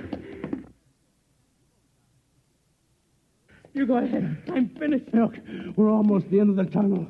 I can see a door. Here, I'll help you. I can't. Just a little further. No. Now, here. Here, this door is open. It opens. Oh, no. I don't believe it. I can't run anymore. Come on. Sorry. You go ahead. Look. I'm finished. Look, we're almost at the end of the tunnel. I can see a door. Here, I'll help you. I can't. Just a little The further. lead dropped away into a chasm so deep Now, they could not see the bottom. This door is open. Beyond was only a glare so bright that their eyes could not stand to look into it. And yet, just beyond the limit of their vision, something towered. Something so huge it was almost inconceivable. Something... Burkhardt. Yes? This is Dorchin. Now, do you understand why it's useless? The great looming figure moved closer. It seemed to take shape now, and yet it was so gigantic as to be unbelievable. It came closer. The glare was partially blocked, and then Guy Burkhardt knew that the towering shape was none other than Dorchin himself. You see how I did it, Burkhardt? I took your brain circuits and had them reduced so they could be transferred to tiny humanoid mannequins. That's what you are, Burkhardt. A tiny miniature of yourself. And this city, this whole experiment I'm conducting, is built on a tabletop. It was the morning of June 15th, and Guy Burkhardt woke up screaming. You have just heard X-1, presented by the National Broadcasting Company in cooperation with Galaxy Science Fiction Magazine, which this month features Man of Distinction by Michael Shara. Being completely unique in this world is not only a mathematical impossibility, it is also a matter of pride. Galaxy Magazine, on your newsstand today. Tonight, by transcription, X-1 has brought you The Tunnel Under the World, a story from the pages of Galaxy written by Frederick Pohl and adapted for radio by George Lefferts. Featured in the cast were Norman Rose, Dean Almquist, Amy Siddell, Elaine Rost, Bob Hastings, Ken Rapif, and Larry Haynes. Your announcer, Fred Collins. X-1 was directed by Scott Buckley and is an NBC Radio Network production.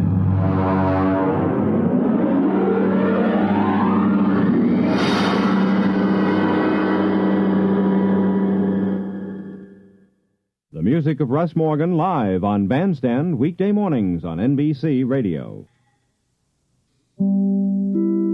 In just a moment, X-1. But first, when you hear the hearty laugh and familiar voice of the great Gildersleeve tomorrow night, you know you're in for some hilarious adventures. Because wherever Gildy is around, why, somehow things never seem to go as planned. It might be his impulsive nature, or maybe it's his incurable weakness for the fairer sex. But whatever it is, the great Gildersleeve is bound to keep you laughing for a full 30 minutes.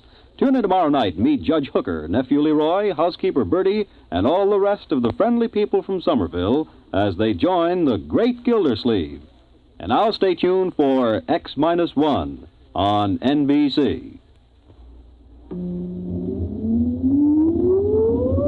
Countdown for blast-off.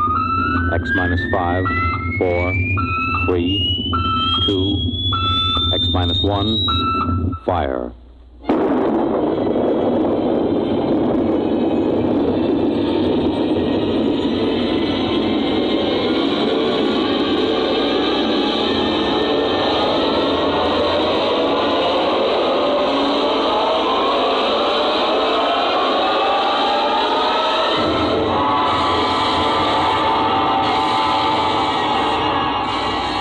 From the far horizons of the unknown come transcribed tales of new dimensions in time and space. These are stories of a future, adventures in which you'll live in a million, could be years, on 1,000 maybe worlds. The National Broadcasting Company, in cooperation with Galaxy Science Fiction Magazine, presents X-1.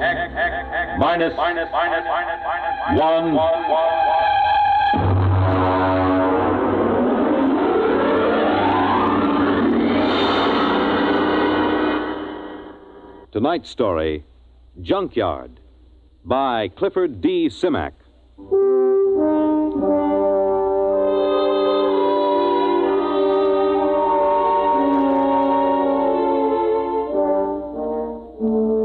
The funny thing about the whole thing was the fact that we had never intended to land on Planet 9. We circled it and decided it was strictly a low-grade affair, wouldn't amount to anything for 1 billion years or so.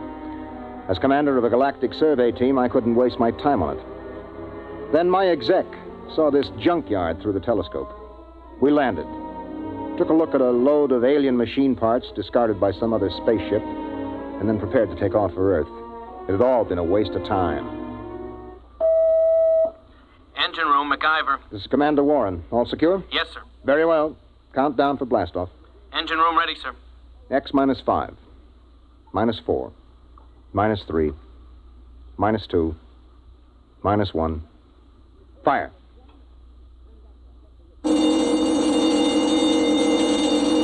Mac, what's wrong down there? Well, I don't know, sir. Brady, get the data analyzer ready. We'll have to correct for a new takeoff time. That's the first time I ever heard of engine failure before takeoff. Oh, better before than after. Engine room? Yes, sir. What's happening? You boys ready yet? No, sir. Well, burn it, man. Get going. I want those engines started. Sir. What is it? I don't quite know what to say. Well, say something or I'll have you busted. We can't start the engines, Commander. At least I can't. Well, why not? I don't know. Klein, put Klein on. Lieutenant Klein, sir. Lieutenant, what is going on down there? Is there something wrong with the engines? No, sir. I've double-checked them. Well, then let's get them heated up or we'll be on this godforsaken planet the rest of our lives. We can't do it, sir. Klein, suppose you tell me exactly why you can't start the engines. Can you do that? Yes, sir. All right, why? Because, sir, we can't remember how. What? Yes, sir. We've forgotten how to start the engine. Lieutenant, report up here in 1 minute. Bring Dr. Spencer with you. Yes, sir. All right, Brady, where have you got it? Got what, Ira? Don't play innocent. You and I have been doing planet surveys together for 15 years. You carry enough dead weight in grain alcohol on every trip to keep you happy for 1,000,000 light years. Now, obviously, the boys in the engine room have gotten into it. Impossible. Where is it? I got a few fifths in my locker, but nobody's touched it. I checked a few minutes ago. Well, then somebody has got some in the engine room. Come in. Lieutenant Klein, sir, I brought Dr. Spencer as ordered. Hello, Doc. Did Klein here tell you what's going on? He did. How long will it take you to get these guys sobered up? I can't. Why not? Because they're not drunk. I tested Klein in my office. Now, wait a minute, Doc. Are you trying to get me to actually believe that these men, intergalactic engineers with years of hyperfission experience, have forgotten how to start the engines of this ship? That's right. You're serious? Dead serious, Ira. Something, somehow, has caused these men to forget how to start the engines. There it was. It fit in perfectly with a lot of other annoying little things that have been happening to us ever since we put down on Planet 9. It was to have been a routine exploration of a low-grade, uninhabited planet. Some routine exploration. All right, Klein, now listen to me. Do you have manuals aboard, engineering manuals? Yes, sir. Take the engine room boys and study those manuals. They'll tell you how to start the ship, won't they? Yes, sir. Okay, get going. Doc, I'd like you to stay here with me and Brady for a minute. Okay. Report back to me, Klein. Yes, sir. Okay, Doc, you're supposed to be an expert on space medicine. What is it? I've never seen anything like it, Ira. Brady? Search me, Captain. I've seen them with space blues, alien psychoses, the works. But I've never seen a disease that could make a crew forget how to start the engines. Maybe it isn't a disease. Okay, what then? Maybe it's a deliberate thing. You mean they're faking? No, I know Klein and the others too well for that. I mean, maybe there's some outside influence. Doc, we've surveyed this planet from top to bottom. We know there isn't a living cell on it. What about the junkyard? What junkyard? Oh, he means that pile of rusty space engine parts we found. The boys nicknamed it the junkyard. He's right. Somebody put it there. Well, we know that another spaceship landed here. We know that from the blast marks on the rock. We know that for some unexplained reason they took their engine apart and tried to put it together again. We know they succeeded in building a much simpler engine, leaving a lot of spare parts, and we know that they took off. The blast-off marks tell us that, too. What we don't know is whether or not they left somebody behind. Or something. What about that stone tower, Ira? The boys looked it over. It's just a pile of stones. They probably threw them together as a shelter while they were rebuilding their engine. Oh, that sounds too simple. I don't like that tower, Ira. Why not? I don't know. It was scary. It had that black look about it. The smell of death. I felt it when I walked past with Klein and MacIver. Oh, that's the Celt in you. Banshees and spooks. I still don't like it. I need a drink. Skip it. We should be ready to blast off in a few minutes. Engine room. Engine room. What's going on down there? Engine room. Lieutenant Klein. Daddy? Is that you, Daddy? Did you bring me a present? Daddy, I'm scared. Holy mackerel, that's Klein. He's gone off his rocker. Klein! Doc, I think we better get down to that engine room.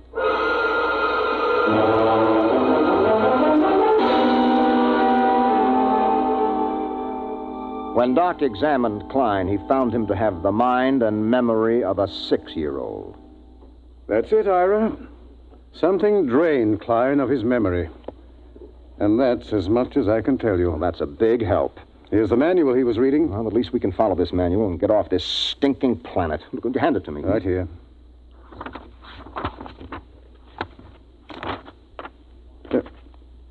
Anything wrong, Ira? Is it all there? It's all here, Doc. This is the engine manual that tells all about the engines. How they operate, how to locate trouble, how to fix them, how to start them. Well, what is it then? You're sweating like a pig. All of a sudden, I can't remember the symbols. Doc, I've forgotten how to read.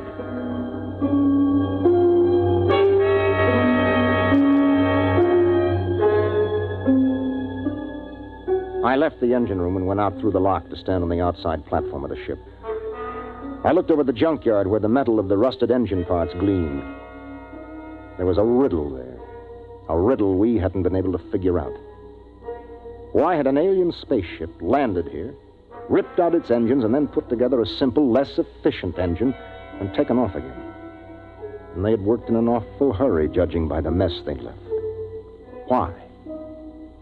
Why? Mind if I join you, Ira? No, help yourself, Doc. How's Klein? We've made him some toys. He's playing with them. I've assigned Mac to see that he doesn't hurt himself. Doc. Yes? Have you got any ideas on what's happening to us? Well, man experiences incidents, gathers knowledge, knows emotions.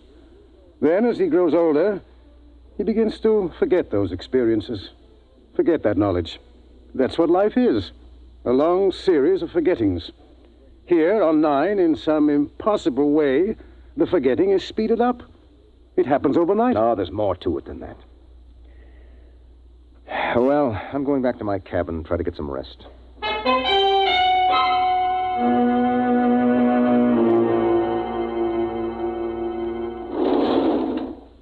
That you, Ira? That's me, Batters. What gives? We're in a jam. There's been planets I wouldn't mind being marooned on, you know. But this ain't one of them. There's something here, Ira. I can feel it. Yes, I can feel it myself. Maybe we should have looked around more. Klein looked around. Klein was the one found that tower. Brady, that's right. He did. He said he didn't like it. He said it scared him. In the morning, Bad Ears, we'll go and see that tower.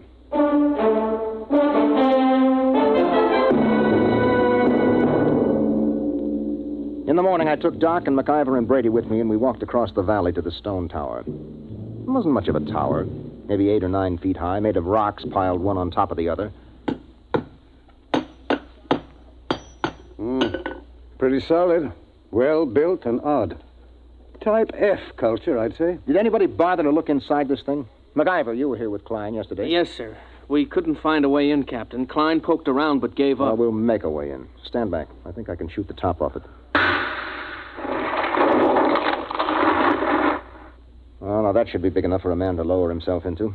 Okay, pass a rope around my shoulders. Captain. Yes? In case there's anything, well, dangerous, maybe I ought to go. After all, I'm survey engineer. MacIver's right, Ira. Okay, Mac, your responsibility. Yes, sir. Just fasten the rope under my arms. Mm-hmm. That's it. Now, I'll climb up and lower myself in. If I pull twice, haul me out. One pull means okay. Give me a hand, Brady. Huh? How about a quick shot of whiskey first? Never touch it. Ready? Yep. Can you see inside? Black as a tomb. I'm going to lower myself. Pay out a little rope. Well, it's been lovely. Here we go.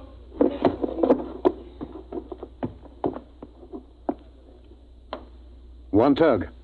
He's on the ground inside. Yeah, I wonder what he's found. I still don't like it. Oh, Brady, there's probably not a thing in there except a few... There's 2 tugs. 3. Come on, haul them out. Heave. Yeah, Brady, carefully through the top. Right. Easy now, Mac. What the heck is in there, anyway? Mac? Mac? Dada? Dada? Holy jumping asteroids. Doc, he's flipped. No, he hasn't lost his mind. He's just reverted to babyhood.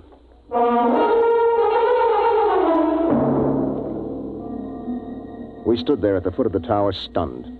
MacIver sat on the ground, happy as a clam, playing with his fingers and talking happy little nonsense syllables.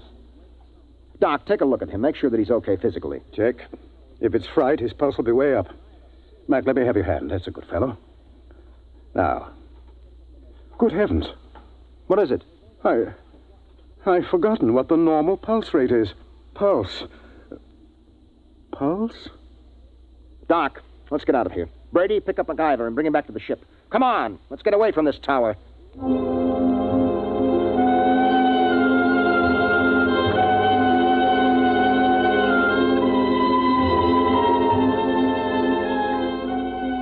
A few minutes later, Brady and I sat in the captain's quarters.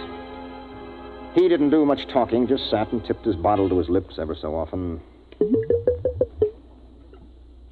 Well, at least we know in a general way what we're up against. Do we? We know there's been knowledge lost, important information forgotten. Check. Now, that memory, that lost skill, that knowledge went somewhere. Maybe there's something in that tower that takes it away. And I have a silly feeling we might even get it back. Have a drink. That is, get a couple of men, volunteers. Now? Now. What for? We're going to find out what's inside that tower.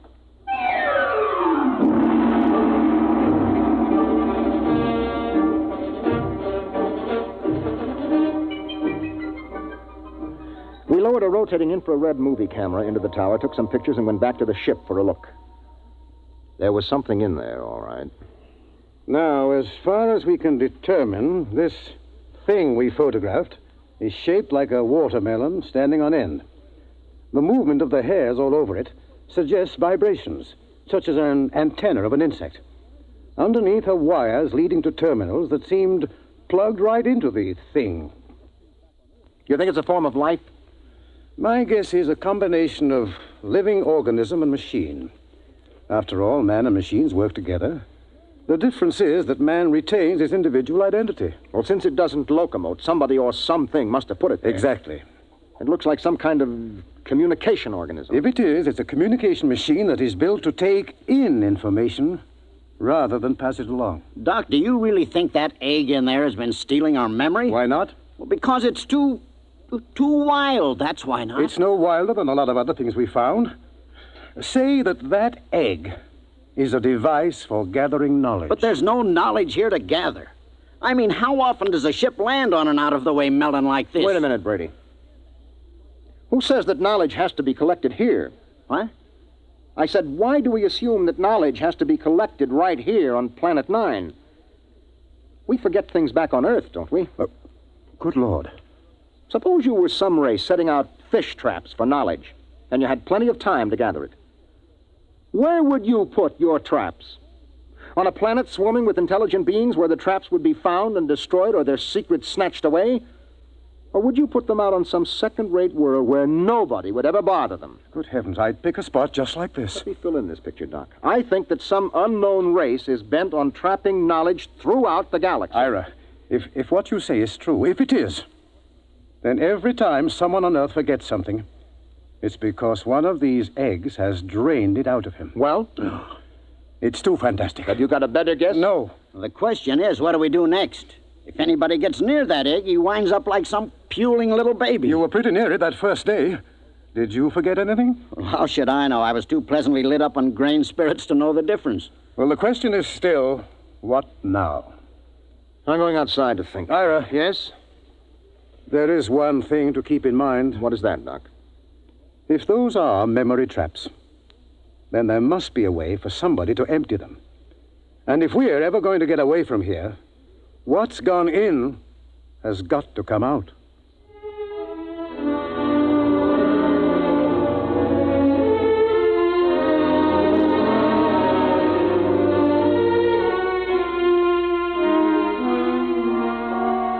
I stood out on the platform of the ship and tried to make some sort of pattern of it. Forgetfulness.